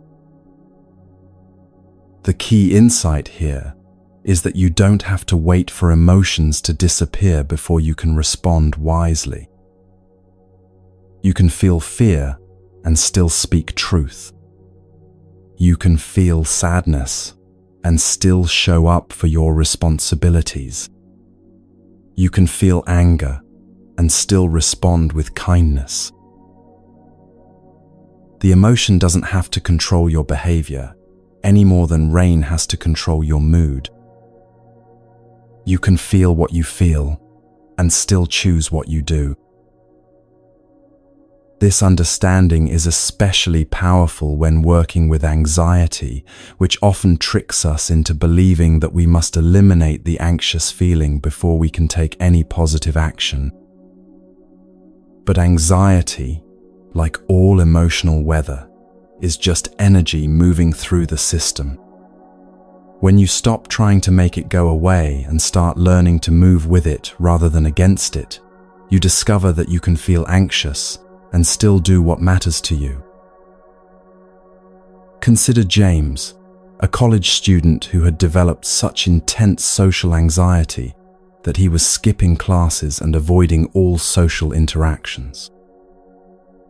His strategy of trying to eliminate anxiety before engaging with others was actually making the anxiety worse, because avoidance was training his nervous system to see social situations as genuinely dangerous. Learning inner weather watching helped James understand that he could feel the anxiety without letting it make decisions for him. Instead of waiting for the anxiety to disappear before going to class, James learned to say, "Anxiety is here, and I'm going to class anyway." He discovered that he could carry anxious feelings the same way he might carry an umbrella on a cloudy day, acknowledging the weather without letting it determine his destination. Gradually, as James stopped fighting his anxiety and started including it in his daily activities, the intensity began to decrease naturally. His nervous system learned that social situations weren't actually dangerous, even when they felt uncomfortable. The practice of working skillfully with difficult emotions also includes learning to distinguish between clean pain and dirty pain. Clean pain is the natural emotional response to life's challenges, the grief that comes with loss, the fear that arises in genuinely uncertain situations, the anger that emerges when boundaries are violated. This pain is unavoidable and usually quite manageable when we don't resist it. Dirty pain is the additional suffering we create through our resistance to clean pain, the stories we tell ourselves about why we shouldn't be feeling what we're feeling, the judgments we make about our emotional responses, the shame we pile on top of natural human reactions. When you practice inner weather watching, you learn to feel clean pain without adding dirty pain on top of it. You can feel sad without deciding that sadness means you're weak. You can feel scared without concluding that fear makes you a failure. You can feel angry without judging yourself as a bad person for having human reactions to frustrating situations. This ability to feel emotions cleanly, without the added layer of resistance and self-judgment, dramatically reduces the amount of suffering in your daily life. As you continue resting here tonight, practicing this gentle observation of your inner weather, you might notice that emotions become less threatening when you're not trying to control them. Like wild animals that become calm when they sense you're not going to chase or capture them, emotions often settle into their natural rhythms when they feel witnessed rather than managed.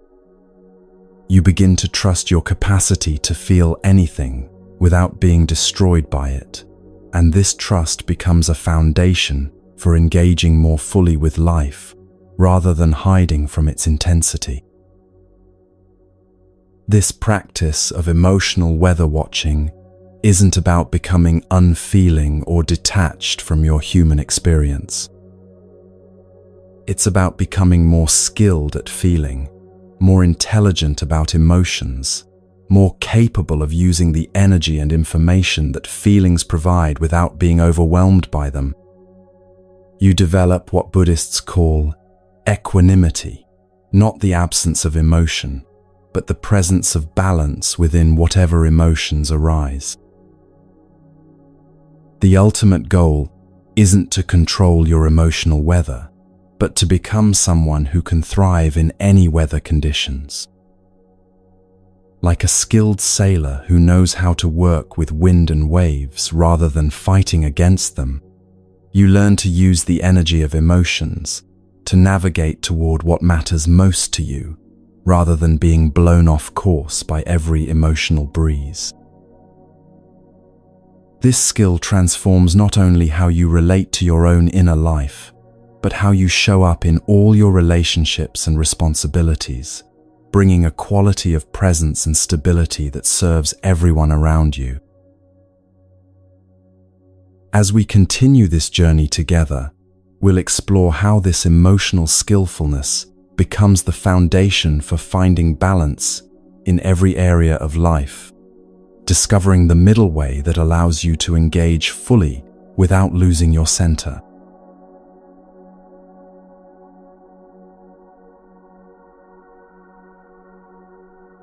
The middle way is perhaps Buddhism's most practical gift to modern life, yet it's often the most misunderstood.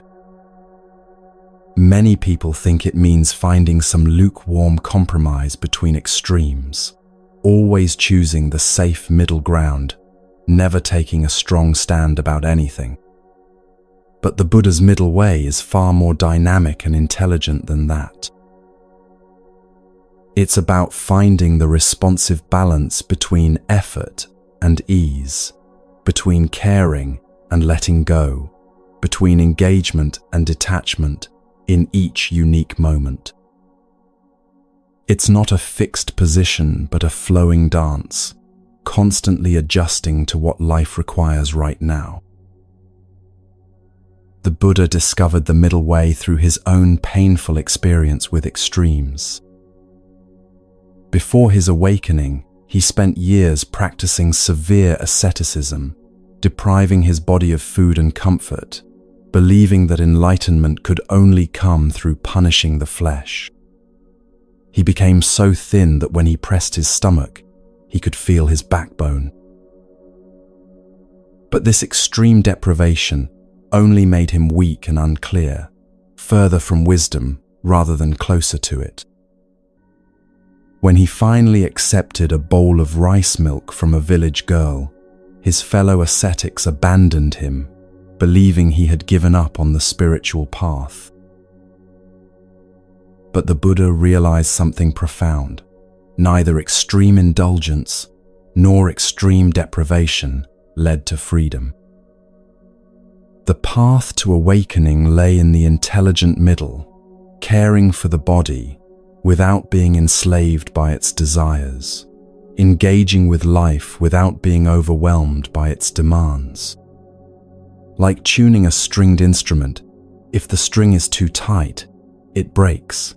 If it's too loose, it won't make music. The middle way is finding that perfect tension where life can sing. In our daily lives, we constantly face this same challenge of finding the right tension.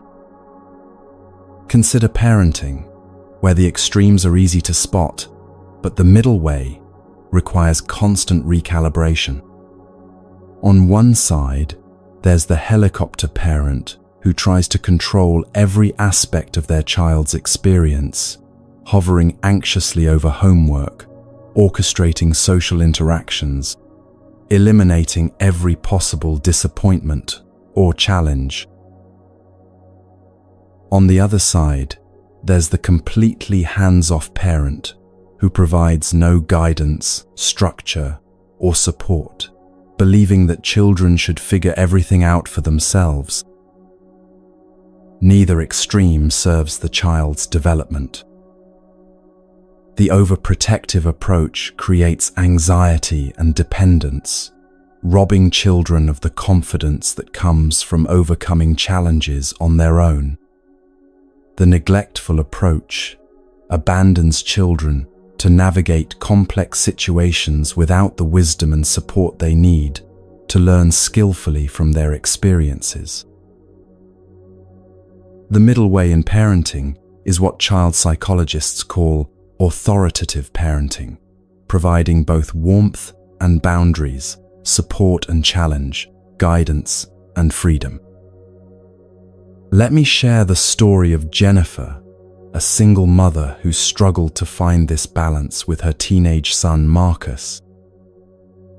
After her divorce, Jennifer swung between two extremes, sometimes trying to be her son's best friend, avoiding any conflict or discipline because she felt guilty about the upheaval in his life, and other times becoming rigid and controlling when his grades started slipping and he began staying out past curfew.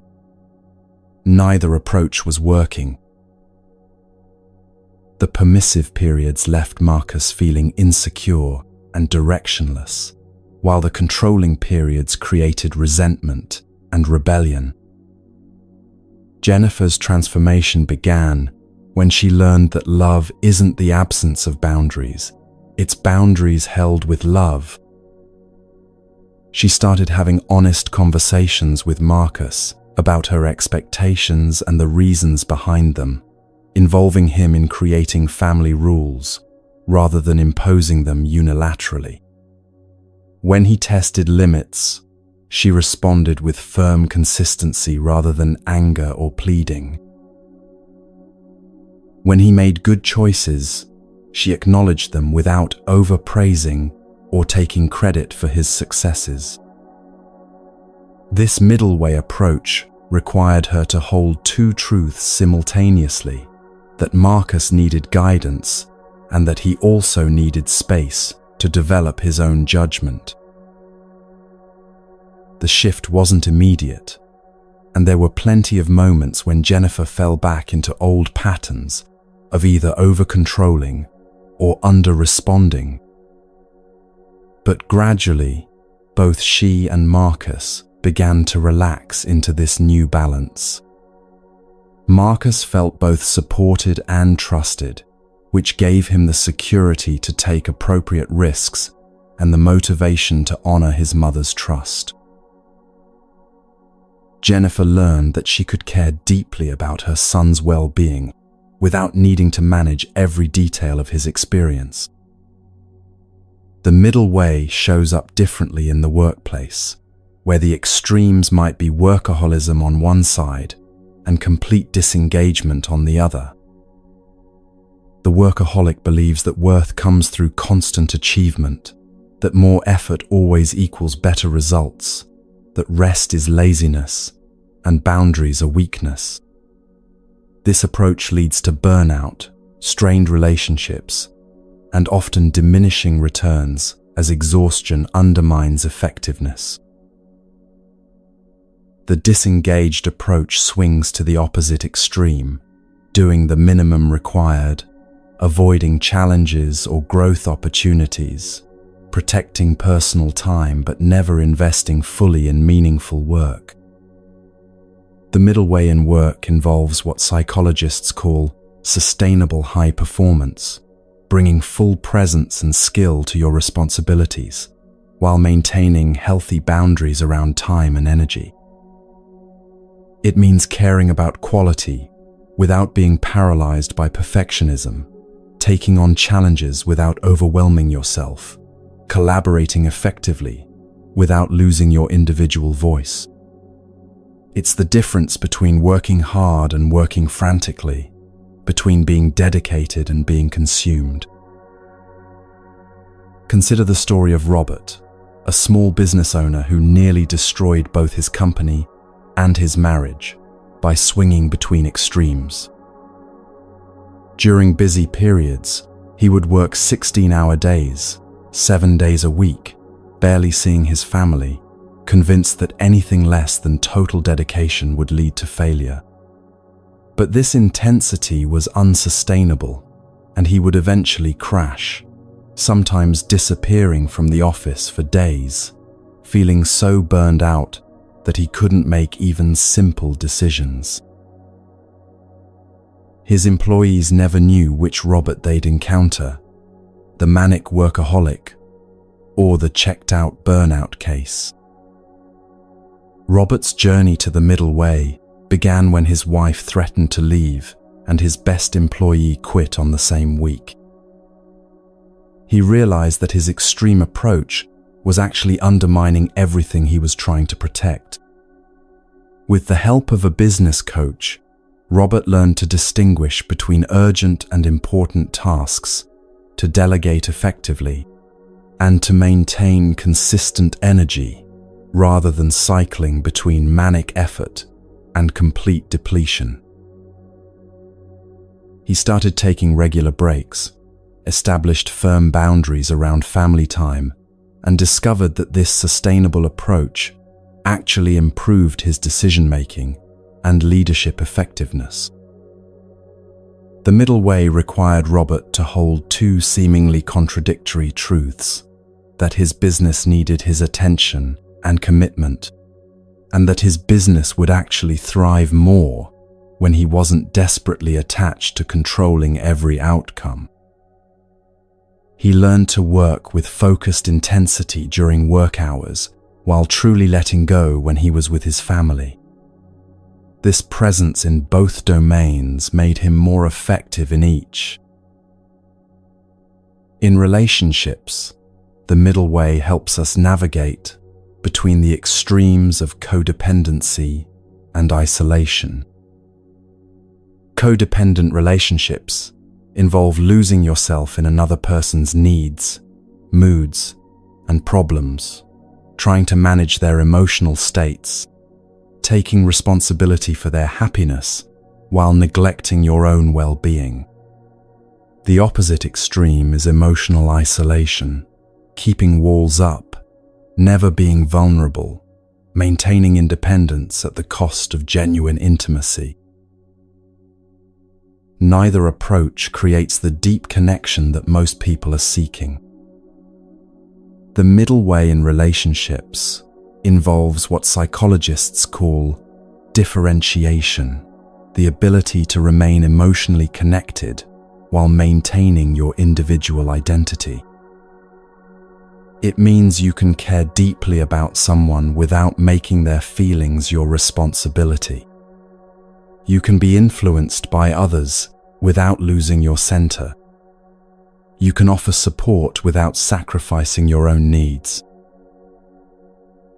You can be intimate without being consumed. Think about Sarah and Michael, a couple who struggled with this balance for years. Sarah tended toward the codependent extreme, absorbing Michael's stress from work, trying to fix his moods, feeling responsible when he was unhappy. Michael swung toward emotional distance, shutting down when conflicts arose, maintaining his independence by avoiding difficult conversations.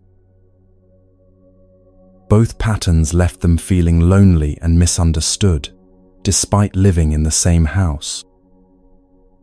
Their relationship transformed when they learned to practice what their therapist called loving boundaries.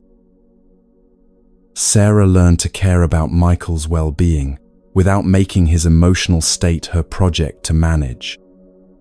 She could listen to his work stress with compassion while recognizing that solving his problems wasn't her job.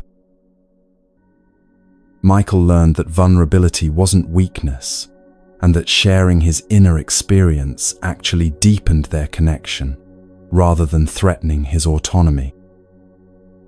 Both of them discovered that the middle way in love means being fully yourself while remaining open to being deeply known by another.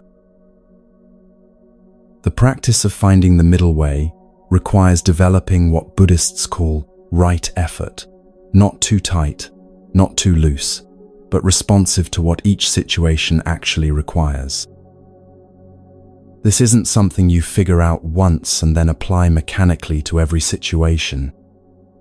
It's a moment-to-moment attunement, like a jazz musician listening to the music and responding with exactly the right note at exactly the right time. Right effort also means learning to distinguish between productive action and wasteful struggle. When you're applying right effort, you feel energized even when doing difficult things.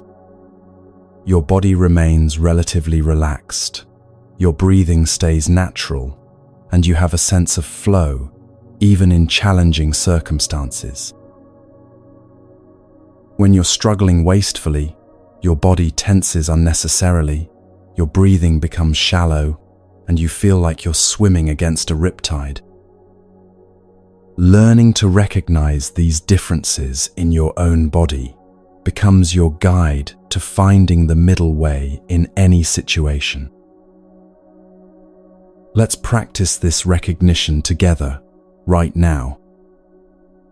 Bring to mind a situation in your life where you've been either pushing too hard or not engaging enough, perhaps a relationship where you've been overgiving, a project where you've been procrastinating, or a goal where you've been forcing outcomes. Don't choose something overwhelming. Pick something manageable that you can explore gently. Now imagine approaching this situation with excessive effort, pushing, forcing, trying to control every variable. Notice what happens in your body when you think about this approach. Do you feel tension, urgency, a sense of strain? This physical feedback is information about the unsustainability of extreme effort. Now imagine the opposite extreme, complete withdrawal, giving up, checking out entirely from this situation. Again, notice what happens in your body. Do you feel deflated, disconnected, or perhaps a different kind of tension that comes from avoiding what needs attention? This is your body's way of showing you that complete disengagement isn't the answer either. Finally, imagine approaching this situation with what feels like the right amount of energy, engaged but not frantic, caring but not controlling, responsive but not reactive. Notice how this middle approach feels in your body. There might be a sense of relaxed alertness, like a cat watching a bird, fully present and ready to respond, but not wasting energy in unnecessary tension. This is your nervous system's recognition of the middle way. This body awareness becomes your most reliable guide for practicing the middle way in daily life. When you notice yourself getting tight, rushed, or frantic, it's usually a sign that you've swung toward the extreme of excessive effort. When you notice yourself feeling numb, disconnected, or avoidant, it's often a signal that you've moved toward the extreme of withdrawal. Both extremes create suffering, and both offer opportunities to return to the responsive center. The middle way also applies to how you relate to spiritual practice itself. Some people approach meditation, mindfulness, or personal growth with the same driven intensity they bring to everything else, turning inner work into another form of achievement and performance. Others treat spiritual practice as something to dabble in when it's convenient, never committing deeply enough to experience real transformation. The middle way in spiritual practice involves consistent, gentle engagement, showing up regularly without turning your inner development into another source of stress. This balance extends to how you work with difficult emotions, challenging relationships, and unexpected life changes. You don't have to fix everything immediately, but you also don't ignore what needs attention. You don't have to have all the answers, but you don't abdicate responsibility for thoughtful response. You don't have to be perfect, but you don't use this as an excuse to stop growing. The middle way is always asking, what does this moment actually require from me? And how can I offer that without depleting myself or avoiding my responsibility?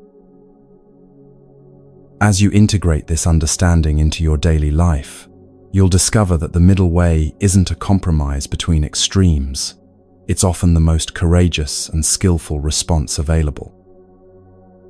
It takes courage to remain open when you want to shut down, to stay engaged when you want to control, to keep caring when you want to give up. It requires skill to read each situation freshly, rather than applying habitual responses. But this courage and skill develop naturally as you practice, and the middle way becomes less of a technique and more of a way of being. The beautiful thing about the middle way is that it's always available, no matter how far you've swung toward either extreme. If you notice you've been pushing too hard, you can soften without collapsing. If you realize you've been avoiding something important, you can engage without becoming obsessive. Each moment offers a fresh opportunity to find the balance that serves both your well-being and your effectiveness in the world. This practice of dynamic balance becomes a foundation for navigating all of life's challenges with greater ease and wisdom. Instead of being thrown off center by every change or difficulty, you develop the capacity to adjust and respond while maintaining your essential stability.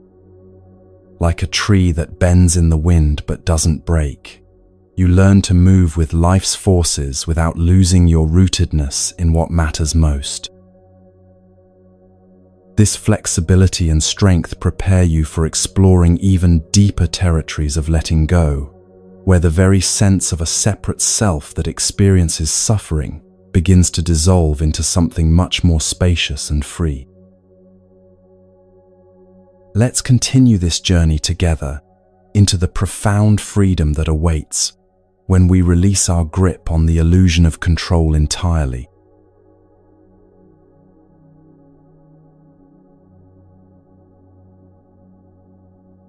As we journey deeper into the heart of Buddhist wisdom, we encounter one of the most liberating yet challenging insights of all: the recognition that control, as we typically understand it, is largely an illusion. This doesn't mean that our actions don't matter, or that we're powerless to influence our lives. It means that the tight grip we maintain on trying to manage outcomes, other people's responses, and the unfolding of events is both exhausting and ultimately futile. Learning to release this grip isn't giving up. It's waking up to a more intelligent and peaceful way of engaging with life. The Buddha taught something called dependent origination, which reveals that everything that exists arises in dependence upon multiple causes and conditions. Nothing exists independently or in isolation. Your thoughts depend on your experiences, your mood, your physical state, what you had for breakfast, the weather, the conversation you had yesterday, and countless other factors you're not even aware of. Your relationships depend on both people's histories, their current circumstances, their families of origin, their stress levels, their health, and infinite other conditions that are constantly shifting. Even your successes and failures arise from webs of causation so complex that taking complete credit or blame for outcomes becomes almost comical. This understanding begins to dissolve the myth of the self-made individual who controls their destiny through sheer willpower. Yes, your choices matter enormously, but they're always made within a vast network of conditions that you didn't create and can't fully manage. The weather affects your mood, which influences your decision-making, which impacts your relationships, which shapes your opportunities, which alter your future choices. You're not the puppet master pulling all the strings. You're one element in an infinitely complex dance of interdependence. Consider the story of Elena, a successful architect who spent years believing that her career achievements were entirely the result of her hard work and talent. While those qualities certainly mattered, Elena's success also depended on being born into a family that could afford her education, growing up in a time when women could enter architecture, having professors who encouraged her, meeting clients who appreciated her aesthetic, living in a city with a booming construction industry, and countless other conditions she never chose or controlled. This recognition didn't diminish her accomplishments. It freed her from the exhausting pressure of believing she had to single-handedly create and maintain her success. When Elena's firm faced financial difficulties during an economic downturn, instead of spiraling into self-blame or frantically trying to control every variable, she could see the situation as arising from multiple conditions: market forces, client needs, global economic patterns, political decisions, and natural cycles of boom and bust. This perspective allowed her to respond skillfully to what she could influence, while releasing the futile attempt to control what she couldn't. She focused her energy on adapting her business model rather than fighting against economic realities, and her firm not only survived, but eventually thrived by finding new niches that emerged from the changing conditions.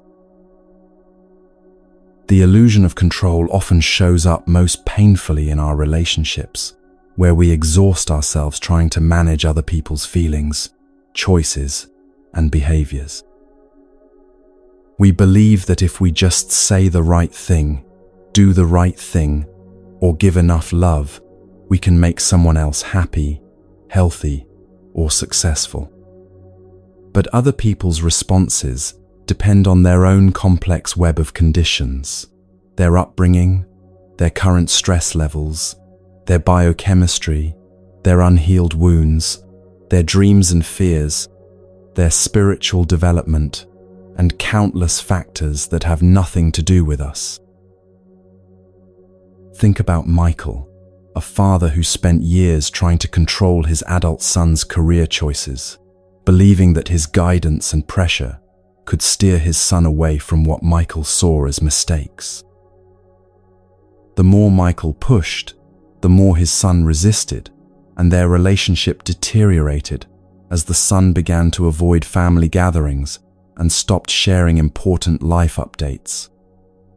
Michael's wake-up call came when he realized that his son's choices were arising from the son's own complex set of conditions: his personality, his generation's values, his experiences that Michael had never had, his needs that Michael couldn't understand, and his path that was ultimately his own to walk. Releasing control didn't mean Michael stopped caring about his son's well-being. It meant he shifted from trying to control his son's choices to offering support for whatever choices his son made. Instead of pushing his agenda, Michael learned to listen, to ask questions without attachment to the answers, and to trust that his son's life would unfold according to its own intelligence. Paradoxically, this shift brought them closer together, as the son felt safe to share his struggles and dreams without fear of judgment or unwanted advice. The recognition of dependent origination also transforms how we understand success and failure. When something goes well, we can appreciate our contribution without inflating our ego with the belief that we're solely responsible. When something goes poorly, we can learn from our part without collapsing under the weight of total blame. Both success and failure arise from countless interweaving conditions, and our role is to respond skillfully to whatever conditions are present, rather than trying to control all the variables. This shift in perspective naturally leads to what Buddhism calls compassion without rescue, the ability to care deeply for others' suffering without feeling responsible for eliminating their pain. True compassion recognizes that each person's journey through difficulty is part of their own complex unfolding, and that our attempts to rescue them from their experience often rob them of the growth and strength that can emerge from meeting challenges directly. This doesn't mean becoming indifferent to others' pain. It means learning to hold space for their pain without making it our project to fix. Consider the story of Janet, a mother whose adult daughter struggled with depression. For years, Janet had tried everything she could think of to make her daughter feel better, researching treatments, finding therapists, offering advice, visiting frequently, sending care packages, even moving closer to provide more support. While her intentions were loving, Janet's constant rescue attempts were actually preventing her daughter from developing her own coping skills and resources. The daughter began to feel like a broken project that needed fixing rather than a whole person capable of navigating her own healing journey. Janet's transformation began when she learned that her daughter's depression was arising from multiple conditions: genetic predisposition, past trauma, current life stresses, neurochemical factors, and spiritual questions that the daughter needed to explore on her own. Janet's love and support were important conditions in her daughter's life, but they weren't the conditions that would ultimately heal the depression. This understanding allowed Janet to shift from trying to cure her daughter to simply being present with her daughter's experience. Instead of constantly offering solutions, Janet learned to listen without immediately trying to fix. Instead of researching treatments for her daughter, she encouraged her daughter to explore what felt right for her own healing process. Instead of visiting with the agenda of cheering her daughter up, Janet showed up simply to be together, allowing space for whatever emotions were present. This shift felt counterintuitive at first. Wasn't she being less helpful by doing less? But her daughter began to open up more, to share her struggles without fear of being overwhelmed by her mother's need to fix them, and to develop confidence in her own ability to navigate difficult periods. The practice of compassion without rescue requires tremendous trust in other people's capacity to handle their own lives, even when they're struggling. It means believing that people are fundamentally whole and capable, even when they're temporarily overwhelmed or confused. It means recognizing that your role in someone else's healing is to provide loving presence and support, not to take responsibility for their recovery. This trust actually becomes a healing force itself, as people feel the relief of being seen as capable rather than fragile, strong rather than broken. This principle applies not only to dramatic situations like depression or addiction, but to the everyday dynamics of all relationships. When your partner has a difficult day at work, compassion without rescue means offering comfort without trying to solve their work problems. When your friend makes choices you think are unwise, it means caring about their well-being without needing to convince them to choose differently. When your teenager struggles with social challenges, it means providing support without trying to manage their social life for them. The release of control also extends to our relationship with global events and circumstances beyond our immediate influence. How much energy do you spend worrying about political situations you can't change, economic forces you can't control, or social problems that feel overwhelming in their complexity?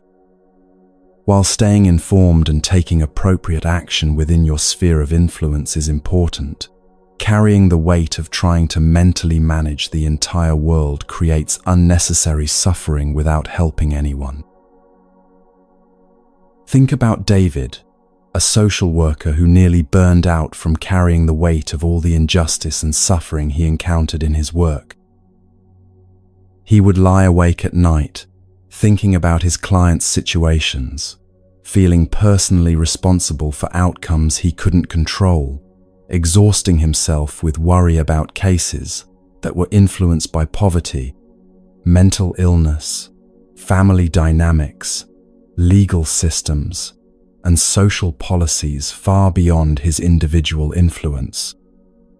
Learning about dependent origination helped David understand that his clients' situations were arising from complex webs of conditions that included but extended far beyond his individual efforts. This understanding didn't make David care less about his clients. It made him more effective in his caring. Instead of depleting himself with worry about all the conditions he couldn't change, he focused his energy on the conditions he could influence: his presence, his skills, his advocacy within the system, his connection with each person he served. He learned to do his part skillfully, while releasing attachment to controlling outcomes that depended on many factors beyond his reach. This shift not only prevented burnout, but actually made him more helpful to his clients, who could feel his steady presence rather than his anxious urgency to fix their lives. Releasing the illusion of control doesn't mean becoming passive or fatalistic. It means understanding your role more clearly and playing that role more skillfully. You're not the director of the cosmic play, but you are a conscious participant whose choices matter within the larger unfolding. You can't control the weather, but you can choose how to dress and whether to carry an umbrella. You can't control other people's responses, but you can choose how to speak and act with integrity. You can't control outcomes, but you can control the quality of effort and care you bring to any situation. This shift often brings tremendous relief, as if you've been carrying a backpack full of rocks and finally realize you can set it down. The rocks were never yours to carry in the first place. They belong to the complex web of conditions that create all experience. Your job isn't to manage all those conditions, but to respond wisely to whichever conditions are actually present in your life right now.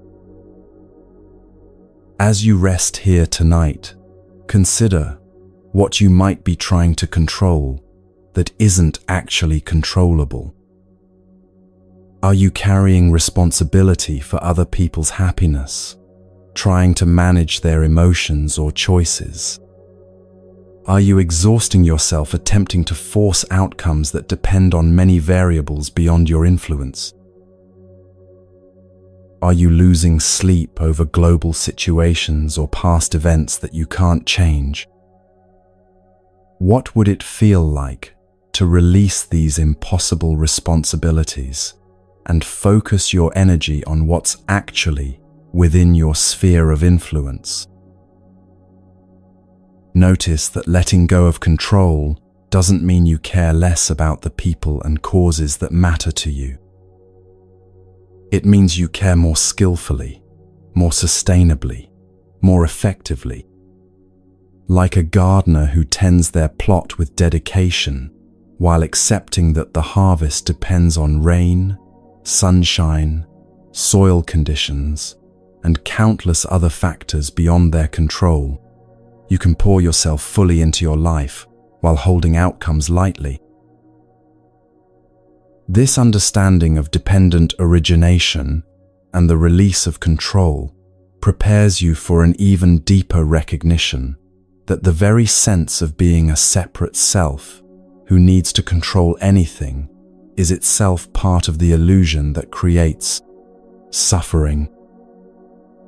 As this recognition deepens, you begin to discover a way of being that flows effortlessly with life's intelligence rather than fighting against it, opening into the profound peace that emerges when the war between yourself and reality finally comes to an end.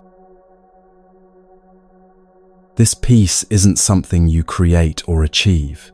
It's something you uncover by removing the obstacles that were hiding it all along.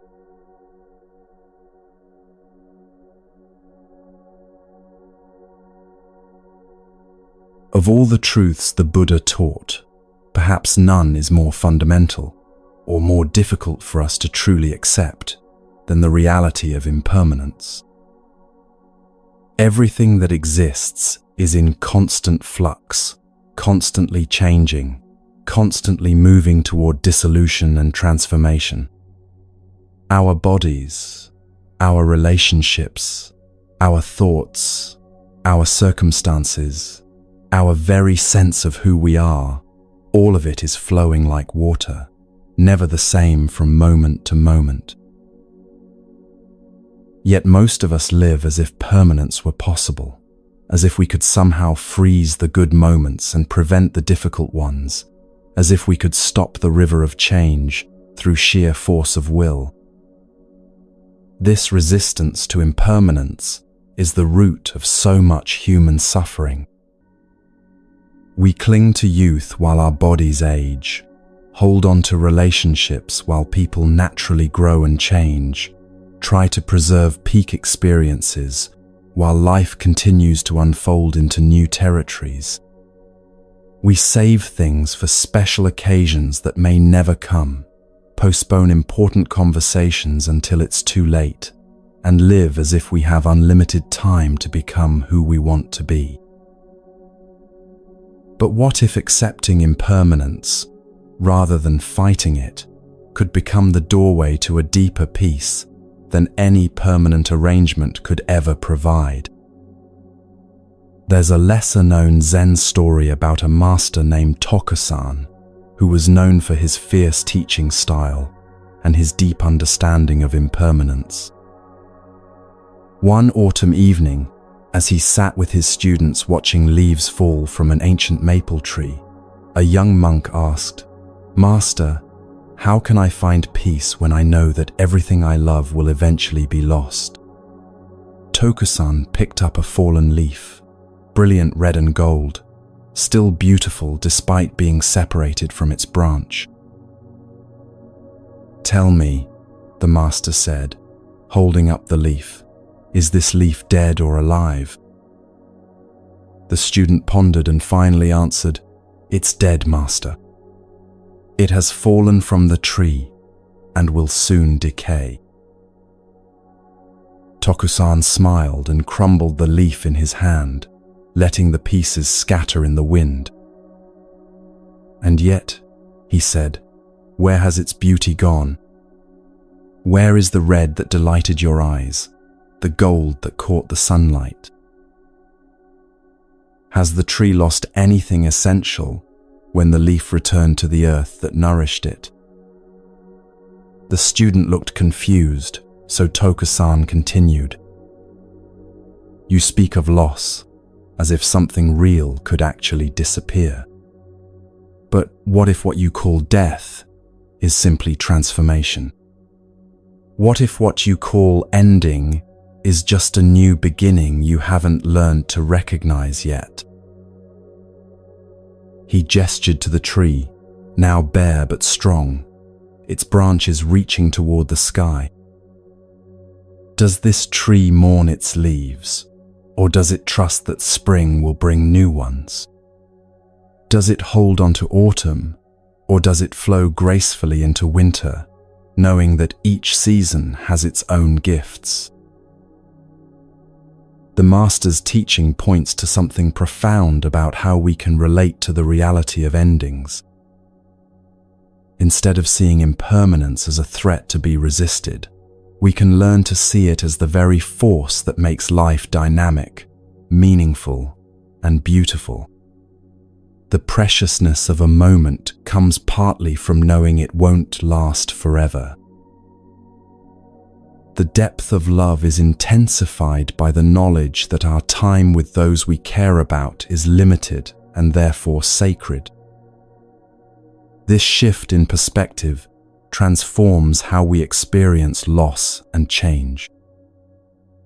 Consider the story of Margaret, a woman who spent her 50s watching her elderly mother slowly decline with dementia.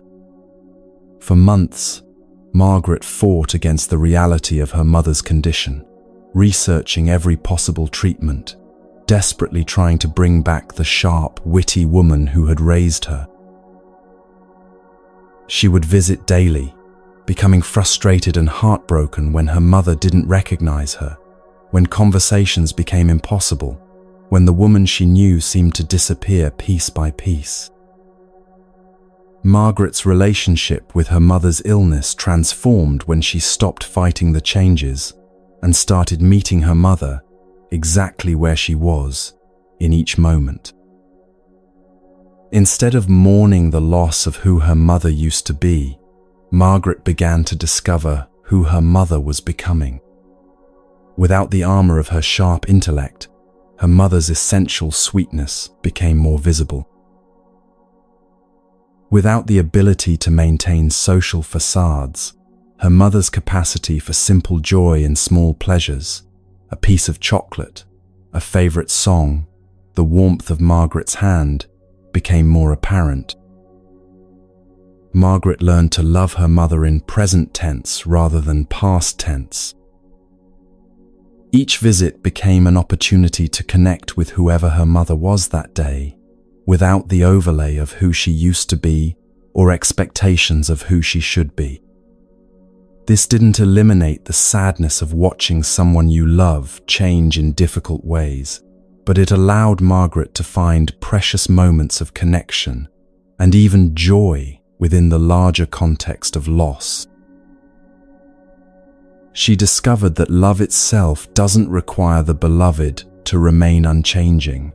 Love can flow and adapt and find new expressions, even within the most challenging transformations.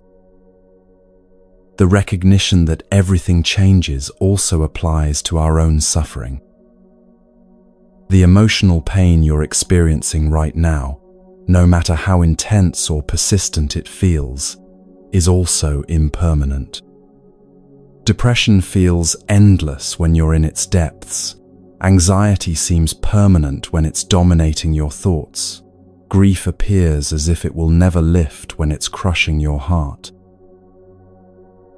But suffering, like everything else in existence, arises from causes and conditions, and when those conditions change, the suffering naturally transforms as well. This doesn't mean you should simply wait passively for bad feelings to pass. It means understanding that your current emotional state, however difficult, is not a permanent feature of your identity. You are not a depressed person. You are a person experiencing depression that will shift and change like all mental weather. You are not broken. You are going through a challenging phase that, like all phases, contains the seeds of its own transformation. Think about James, a man who experienced what he called the dark year, following his divorce, job loss, and his father's death all within 8 months. For months, James felt like he was drowning in circumstances that seemed to confirm his worst fears about himself and his life. The pain felt so total and overwhelming that he began to believe it was his new permanent reality, that this broken version of himself was who he truly was underneath all his previous successes and relationships. James's healing began not with trying to feel better, but with recognizing that even his darkest moods were constantly shifting. Some mornings the despair felt slightly less heavy. Some afternoons offered moments of unexpected calm. Some evenings brought glimmers of curiosity about what might be possible in his rebuilt life. By tracking these subtle changes, rather than fixating on the overall darkness, James began to see that his emotional landscape was much more fluid than it had appeared when he was identifying completely with the most painful feelings. This awareness didn't cure his depression overnight, but it gave him something crucial to hold on to during the worst moments, the knowledge that this too would pass, that his current state was temporary weather moving through the sky of his being rather than a permanent curse on his existence.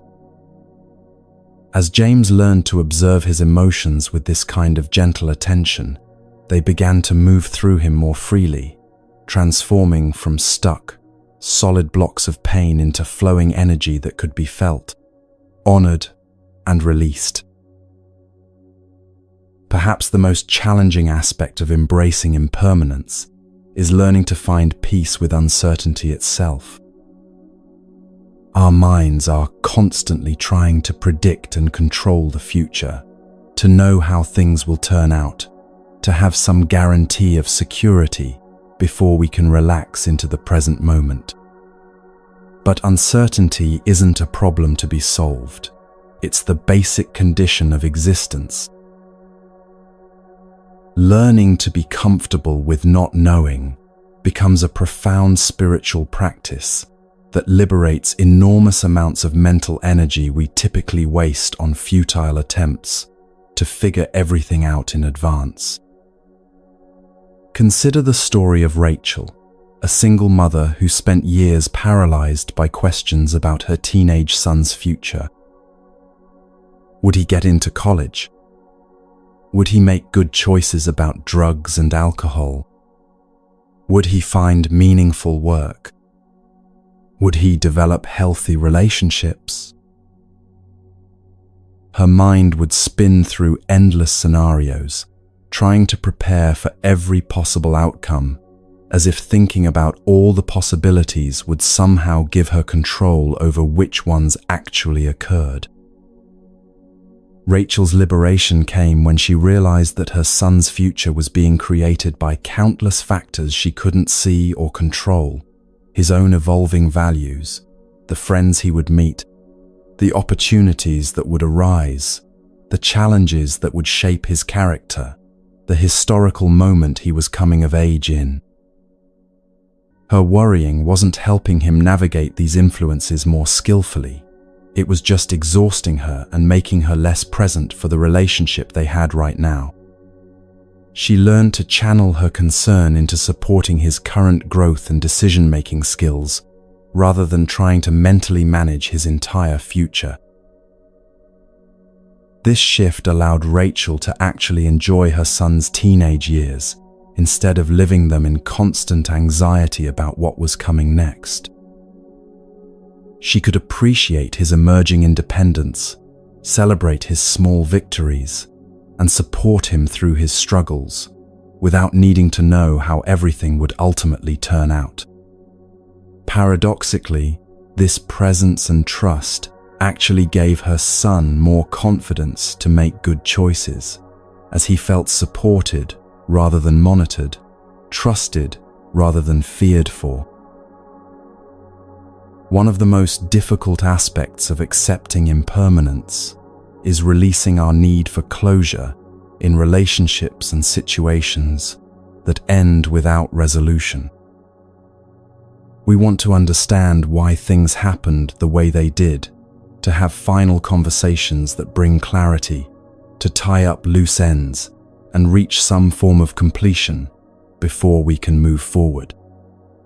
But life rarely provides this kind of neat conclusion. People die with things unsaid, relationships end without explanation, situations dissolve without clear resolution, and we're left holding questions that may never be answered.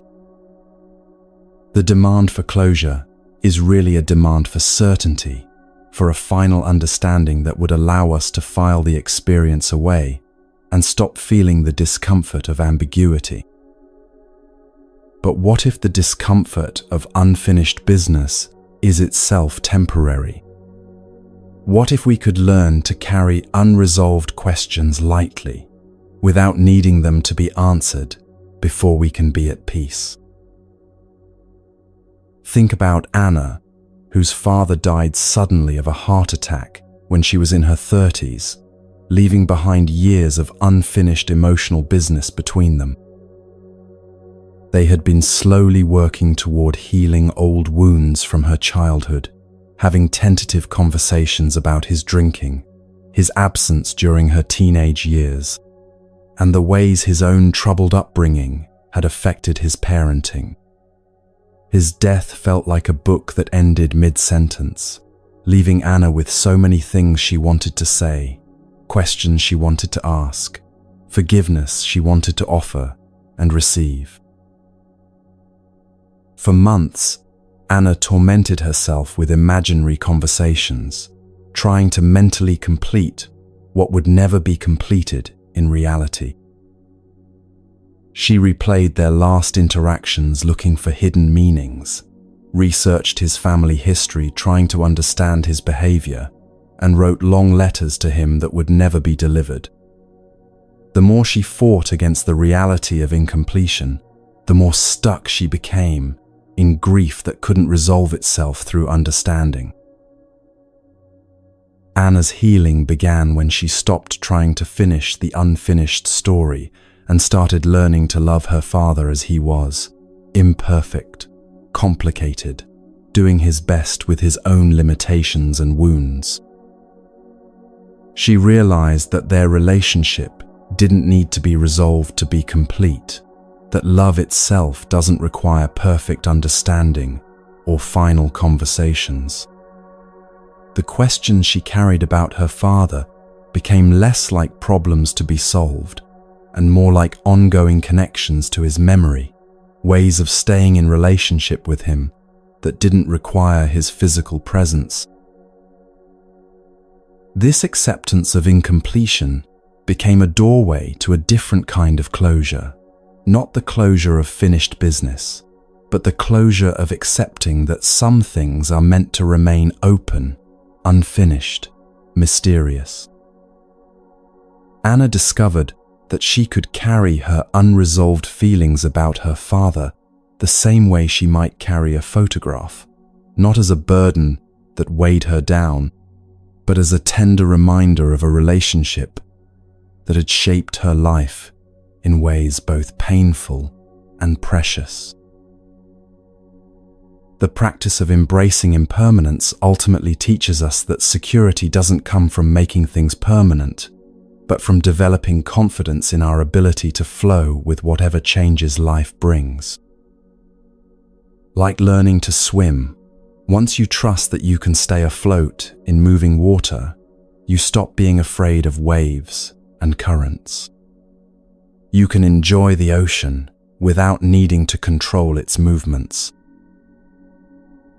This trust grows gradually as you accumulate evidence that you can survive and even thrive through changes you once thought would destroy you. You've already lived through the loss of every previous version of yourself, the child you were, the teenager, the young adult. You've survived changes in your body, your relationships, your circumstances, your beliefs. Each transition taught you something about your capacity to adapt, to find meaning in new contexts, to discover aspects of yourself that only emerged through the process of change itself. As you rest here tonight, reflecting on the constant flow of impermanence that carries all existence, you might notice that there's something deeply restful about finally stopping the futile effort to make things stay the same. What would it feel like to love your life exactly as it is right now, knowing that it will certainly change? What would it be like to hold your relationships with gratitude for however long they last, without demanding that they last forever? How might you live differently if you truly accepted that your time here is limited and therefore infinitely precious? The acceptance of impermanence doesn't make life less meaningful. It makes every moment more vivid, more poignant, more alive.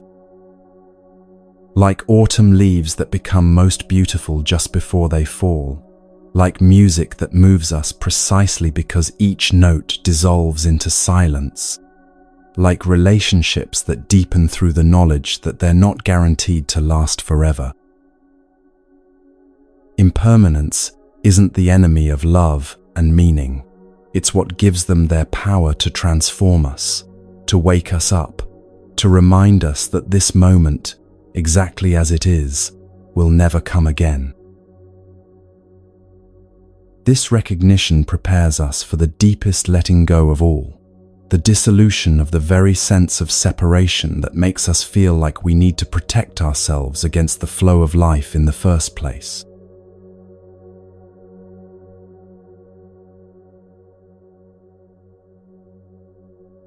There's a profound shift that occurs when you begin to understand the true nature of your mind, not as the chattering voice in your head, but as the vast, open space in which all thoughts, emotions, and experiences arise and pass away.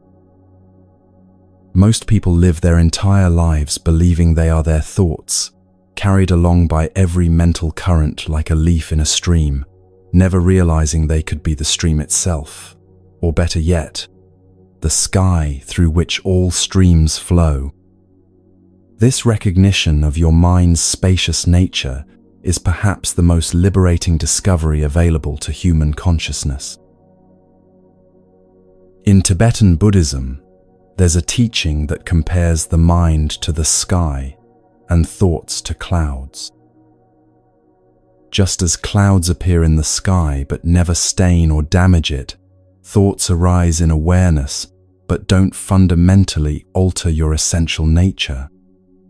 Clouds can be light and wispy, like gentle memories, or dark and stormy like painful emotions, but the sky remains vast, clear, and unaffected by whatever weather passes through it. Your awareness is like that sky, fundamentally open, naturally peaceful, and spacious enough to hold any experience without being diminished by it. This isn't just a beautiful metaphor, it's pointing to something you can directly experience about the nature of consciousness itself. Right now, as you listen to these words, notice that there's a space of awareness in which the words are appearing. This awareness isn't the words themselves, and it isn't the voice in your head that might be commenting on the words. It's the open, knowing presence that's capable of observing both the words and the commentary without being identical to either one. This awareness is what Buddhism calls your Buddha nature, your innate capacity for clear, spacious consciousness that exists independent of the content it holds. Most of us have been trained to identify completely with the content of our minds rather than recognizing the space in which that content appears. We think we are our thoughts, our emotions, our memories, our plans for the future. But what if you're actually the awareness that witnesses all of these mental phenomena? What if the real you is the spacious consciousness that remains present and unchanged, whether you're thinking happy thoughts or sad ones, whether you're remembering the past or imagining the future? Consider the story of Thomas, a research scientist who suffered from what he called thought attacks, periods when his mind would become completely overwhelmed by racing thoughts about his work, his relationships, and his future. These episodes would leave him exhausted and unable to concentrate, as if his own mental activity was attacking him from the inside. Thomas tried various approaches to control his thinking: meditation apps, positive affirmations, cognitive restructuring techniques, but the thoughts seemed to have a life of their own, multiplying faster than he could manage them. Thomas's breakthrough came when a Buddhist teacher introduced him to the sky-like nature of mind. Instead of trying to stop his thoughts or change their content, Thomas learned to identify with the awareness that was observing the thoughts. He discovered that he could step back from the mental storm and rest in the spacious silence that was always present behind the noise. Like moving from standing in the rain to watching it fall from inside a warm house, Thomas learned to observe his thought attacks from the safety of pure awareness. This shift didn't eliminate Thomas's racing thoughts immediately, but it transformed his relationship to them completely. Instead of being caught in the storm, he could watch it pass through the sky of his mind. The thoughts were still there, but they no longer had the power to overwhelm him because he had found his ground in something much larger and more stable than any thought. Thomas described it as discovering that he had been living in one room of a vast mansion, finally realizing there were infinite other rooms available to explore. The cultivation of spacious awareness begins with the simple recognition that you are not your thoughts. This might sound obvious, but most people live as if their thoughts were absolute truth, immediate commands that must be obeyed, or accurate descriptions of reality. But thoughts are actually just mental events that arise and pass away in consciousness, no more substantial than clouds forming and dissolving in an empty sky. They have no more inherent reality than the images in a dream or the characters in a movie. Think about Patricia, a marketing executive who was tormented by a constant inner critic that told her she wasn't good enough, smart enough, or deserving enough to succeed in her career. These thoughts felt so convincing and persistent that Patricia had begun to believe they were simply accurate assessments of her limitations. She would spend hours arguing with the critical voice, trying to prove it wrong, or attempting to replace negative thoughts with positive ones, but the critic always seemed to have the last word. Patricia's liberation began when she learned to see these critical thoughts as clouds passing through the sky of her awareness, rather than truths about her identity. Instead of engaging with the content of the criticism, she started noticing the spacious silence in which the critical voice was appearing. She discovered that she could observe the thoughts without believing them, watch them arise, and pass away without getting caught in their storylines.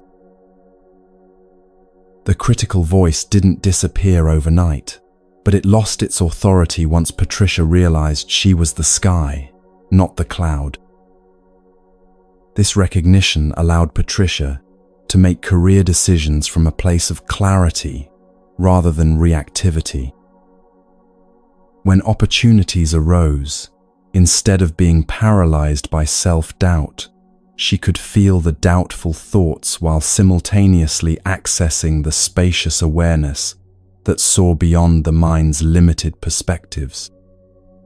She began to trust her deeper intelligence, not the voice that analyzed and criticized, but the quiet knowing that emerged from stillness. Her work performance actually improved because she was no longer wasting energy fighting with her own mind.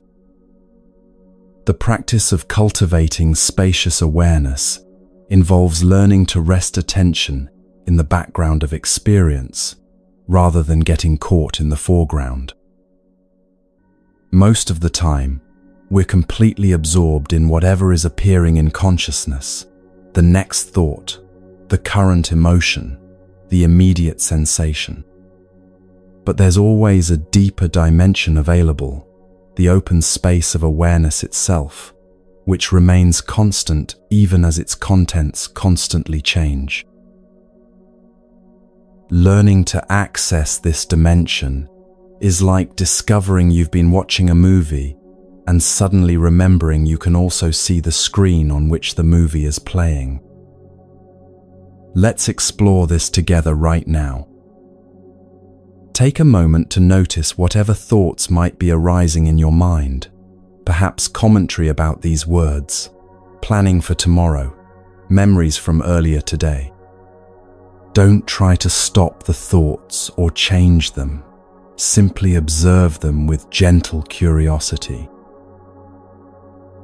Now see if you can sense the space in which these thoughts are appearing, the open, aware presence that's capable of witnessing whatever mental activity is occurring.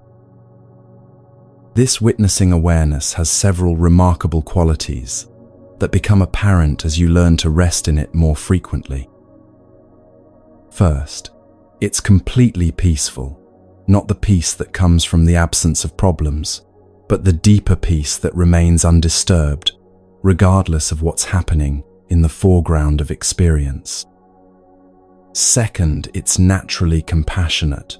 When you identify with awareness rather than with the content of thoughts and emotions, you automatically have more space to meet whatever arises with kindness rather than reactivity.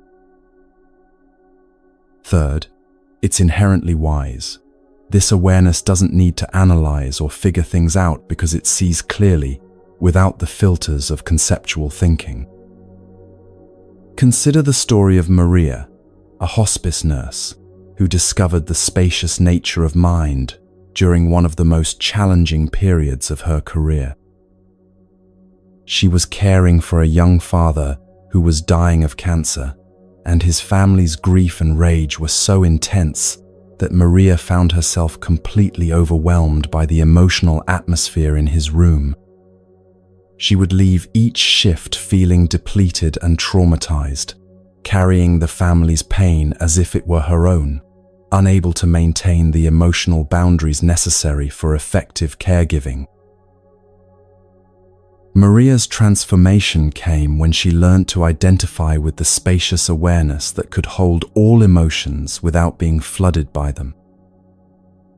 Instead of trying to protect herself from the family's pain by becoming emotionally distant, she learned to remain completely present while resting in the sky-like nature of her mind. She could feel the grief and fear in the room without absorbing it into her personal identity, like standing in a rainstorm, but knowing you're not made of water. This allowed her to offer genuine compassion without losing herself in the intensity of others' suffering. The patient and his family sensed Maria's shift immediately. They felt held by her presence in a way that was both deeply personal and somehow universal, as if she were offering them access to the same spacious awareness she had discovered.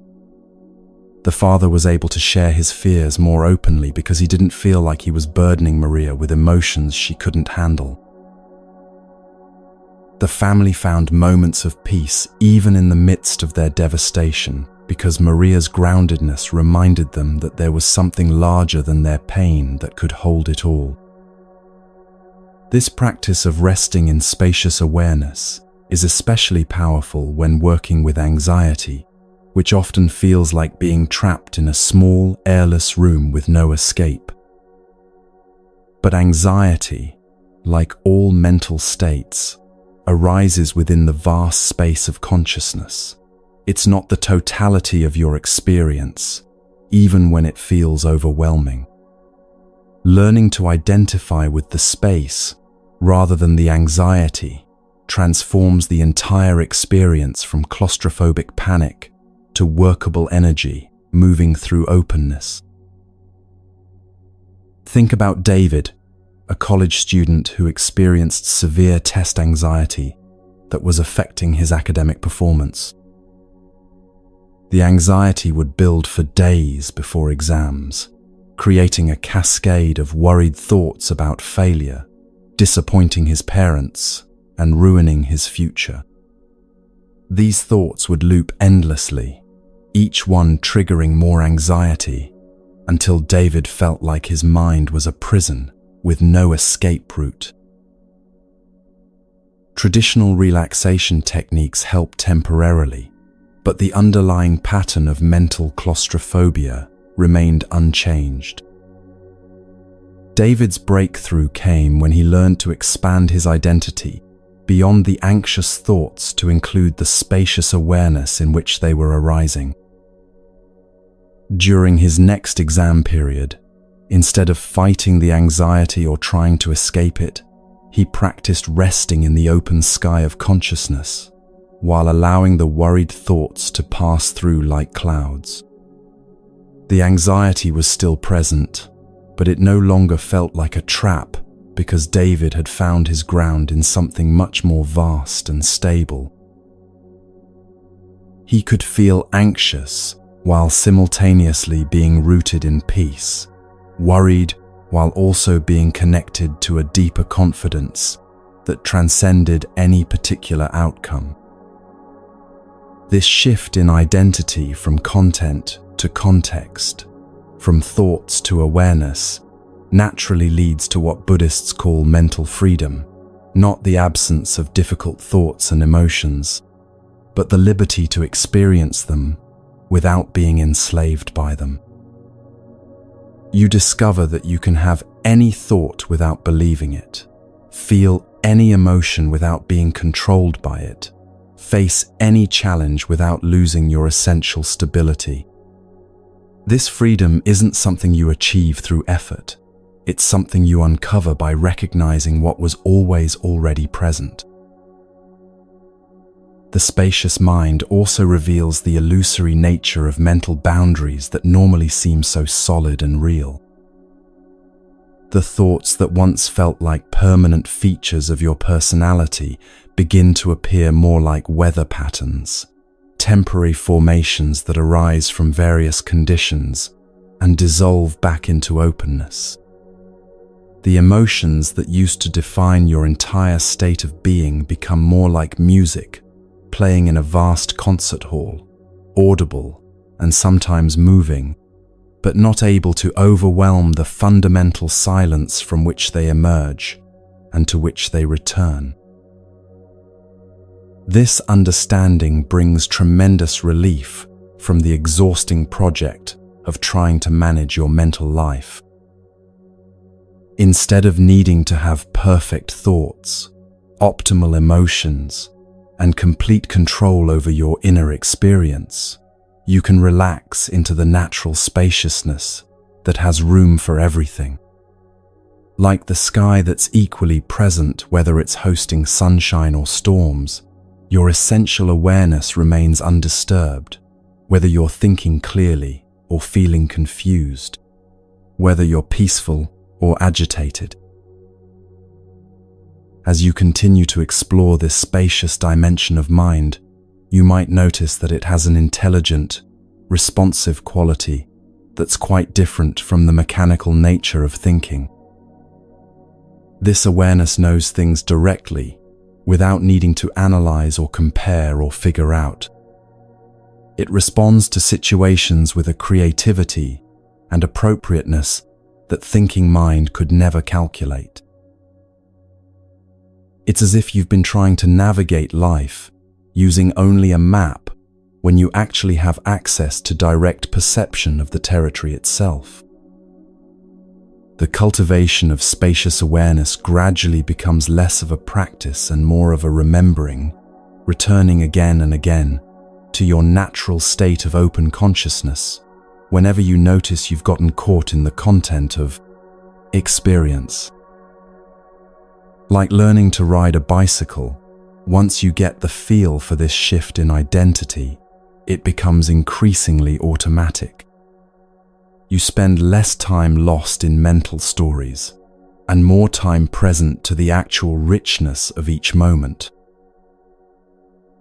You develop what Zen teachers call beginner's mind, the fresh, curious awareness that meets each experience without the overlay of accumulated judgments and assumptions. This beginner's mind naturally leads to a profound simplification of life. When you're not constantly managing thoughts and emotions, when you're not trying to maintain a particular mental state or avoid unwanted experiences, enormous amounts of energy become available for actually living. You can engage more fully with work, relationships, and creative pursuits because you're not simultaneously running the exhausting background program of mental self-management. Life becomes more direct, more immediate, more alive, because you're meeting it from presence rather than from the complex web of mental commentary that usually mediates your experience. As you rest here tonight, allowing yourself to settle into the natural spaciousness of awareness, you might sense that this openness has been your true home all along. The thoughts, emotions, and experiences that seem so solid and defining begin to reveal their transparent, dreamlike quality. What remains is the simple, undeniable fact of being aware, not aware of something in particular, but just the pure presence of consciousness itself, open, clear, and at peace. This recognition prepares you for the ultimate simplification, discovering that even the sense of being a separate self who has awareness is itself just another cloud passing through the infinite sky of being. From this recognition emerges a way of living that's so natural and effortless, it hardly feels like a practice at all, yet transforms everything it touches with its gentle, persistent light.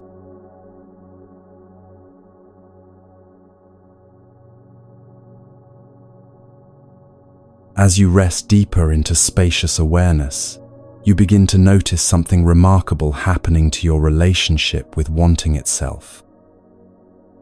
The endless mental chatter about needing more, better, different starts to quiet down, not because you're forcing it to stop, but because you're discovering a contentment that doesn't depend on acquiring anything new. This is the natural doorway into what Buddhism calls sacred simplicity, the elegant sufficiency that emerges when you finally stop seeking happiness in all the wrong places. The Buddha once said, "Contentment is natural wealth, luxury is artificial poverty." Most of us have been trained since childhood to believe that more equals better, that happiness lies in the next purchase, the next achievement, the next experience that will finally complete us. But what if that emptiness isn't a problem to be solved through addition? What if it's actually pointing us toward a different kind of fullness altogether? Consider Lisa, a successful tech entrepreneur who built a multi-million-dollar company by her 40th birthday.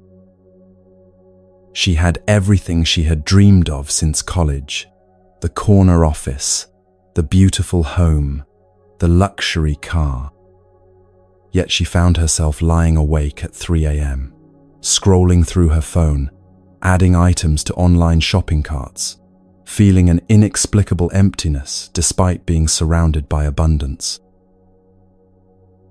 Lisa's transformation began during a business trip when her flight was delayed for 8 hours in a small airport with no shops, no restaurants, and poor internet.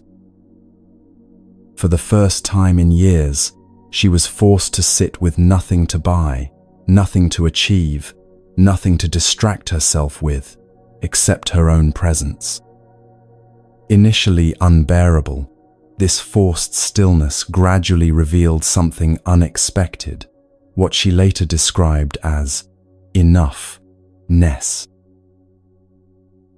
Not the feeling of having enough things, but the recognition that she was enough, exactly as she was.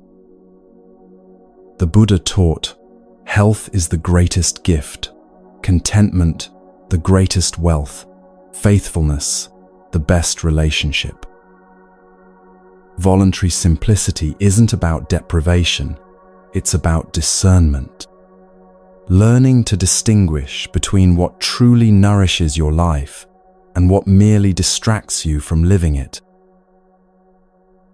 This wisdom naturally arises when you spend time in spacious awareness, because from that perspective, you can see clearly what brings genuine satisfaction versus temporary stimulation. Buddhism teaches that craving is one of the root causes of suffering, but there's a difference between natural needs and compulsive wanting. Natural desires arise, get fulfilled, and naturally subside, like hunger that leads to eating and then feels satisfied. Compulsive wanting is never actually satisfied because it's not really about the object being desired. It's about trying to fill an inner sense of lack that can't be filled from the outside. Think about Robert, a retired teacher who realized he had spent 30 years collecting books he never had time to read. His house was filled with thousands of volumes, each purchased with genuine intention of expanding his knowledge. But the collection had become more about the promise of future wisdom than actual present learning. When Robert spent a month reading only books he already owned, he discovered that many were attempting to answer questions that could only be resolved through lived experience, not through accumulating more information. Better than 1,000 hollow words is one word that brings peace, taught the Buddha. Robert gradually donated most of his collection, keeping only books that he genuinely referenced or that held special meaning. The physical space that opened up was matched by a mental spaciousness that emerged when he stopped constantly scanning for the next book that might contain the missing piece of wisdom. He began reading more deeply, reflecting more thoroughly, actually integrating insights instead of immediately moving on to the next promising title. Let's explore a gentle practice for working with the impulse to acquire when it arises from restlessness rather than genuine need. The next time you feel the urge to buy something, check social media or fill your time with activity, pause for a moment before automatically following the impulse. Take 3 conscious breaths and ask yourself, what am I actually seeking right now? Often, underneath the surface desire for something specific, you'll find a deeper longing for connection, peace, excitement, or meaning. Consider Elena, a single mother who felt constantly stressed about money, worried she couldn't provide enough for her daughter. She would lie awake calculating expenses, comparing their lifestyle to other families, feeling like a failure. Elena's relationship with abundance shifted when she began practicing enough inventory, deliberately noticing moments throughout each day when she and her daughter had everything they actually needed. We have enough food, enough warmth, enough time together right now, she would mentally note during breakfast. This practice didn't change Elena's financial situation, but it transformed her relationship to their circumstances completely. She began to see their life through the lens of sufficiency rather than scarcity, allowing her to make decisions from clarity rather than panic. Her daughter sensed this shift and felt more secure, not because they had more things, but because Elena was more present and less anxious. The Buddha said, "It is not the man who has too little, but the man who craves more, who is poor." The deepest level of voluntary simplicity involves releasing attachment to outcomes and finding contentment in the process of living itself. You can work toward goals without making your happiness dependent on achieving them. Love people without needing them to love you back in specific ways. You engage fully with life while holding everything lightly, like playing a game where you care about playing well but aren't destroyed if you don't win. This lightness naturally emerges as you rest in spacious awareness. From that perspective, you can see that happiness isn't something you need to create or acquire. It's the natural state that emerges when you stop creating unhappiness through resistance and craving. Peace isn't something you need to find. It's what's revealed when you stop disturbing it with mental agitation. As you practice sacred simplicity, your relationship to time begins to change. When you're not constantly rushing toward the next acquisition or achievement, you can actually inhabit the present moment more fully. Time feels more spacious because you're not trying to cram it full of activities designed to make you feel productive or entertained. The Buddha taught, "Few are those among men who reach the farther shore. The rest of mankind only runs about on this side." Simplicity becomes not just a practice, but a way of seeing, a recognition that the most profound experiences are often the simplest ones, that the deepest truths are usually the most obvious ones. What you've been seeking in complexity has been quietly available in the ordinary miracle of just being here, breathing, aware, alive. The practice of sacred simplicity is ultimately about trust, trusting that you are enough, that what you have is enough, that this moment is enough to contain whatever joy, learning, or love is available right now. This trust allows you to stop the exhausting search for completion in external things and rest in the completeness that's always been your essential nature. As the Buddha wisely said, thousands of candles can be lighted from a single candle, and the life of the candle will not be shortened. Happiness never decreases by being shared. This recognition naturally prepares you for the final letting go of all, discovering that even the sense that there's someone who needs to let go of anything is itself just another thought arising in the vast space of being. From this place of profound ordinariness, we'll explore how to rest in the natural state of peace that requires nothing and excludes nothing, perfect and complete, exactly as it is. Here, in this ultimate simplicity, all seeking comes to an end, not through achievement, but through the recognition that what you were seeking was never actually absent.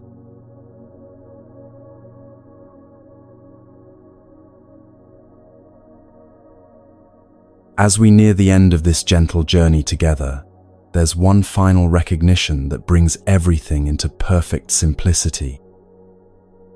Peace isn't something you need to create, achieve, or even find.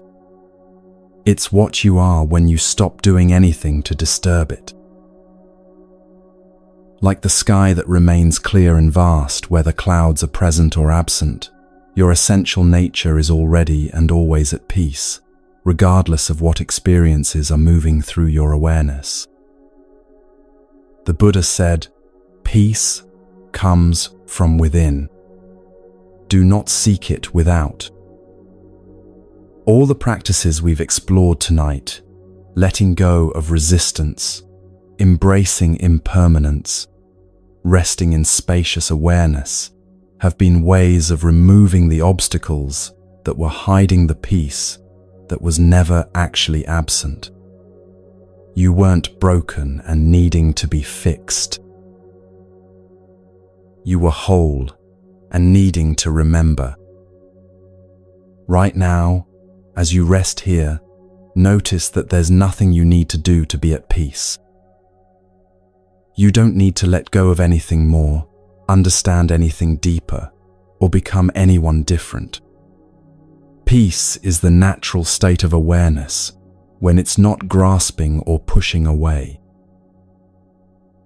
Like settling into warm water, you can simply sink into this natural restfulness that's always been here, waiting patiently beneath all the mental activity. Let your breath find its own rhythm. Let your thoughts come and go like gentle waves. Let yourself be held by the vast, tender awareness that you are, not the small self that worries and wants, but the open space of being itself. Here, in this ultimate simplicity, all seeking ends not through finding something new, but through recognizing what was never lost. Rest now in your natural state of peace, knowing that this is who you've always been beneath the stories, beneath the struggle, beneath the search. You are home. You are whole. You are free.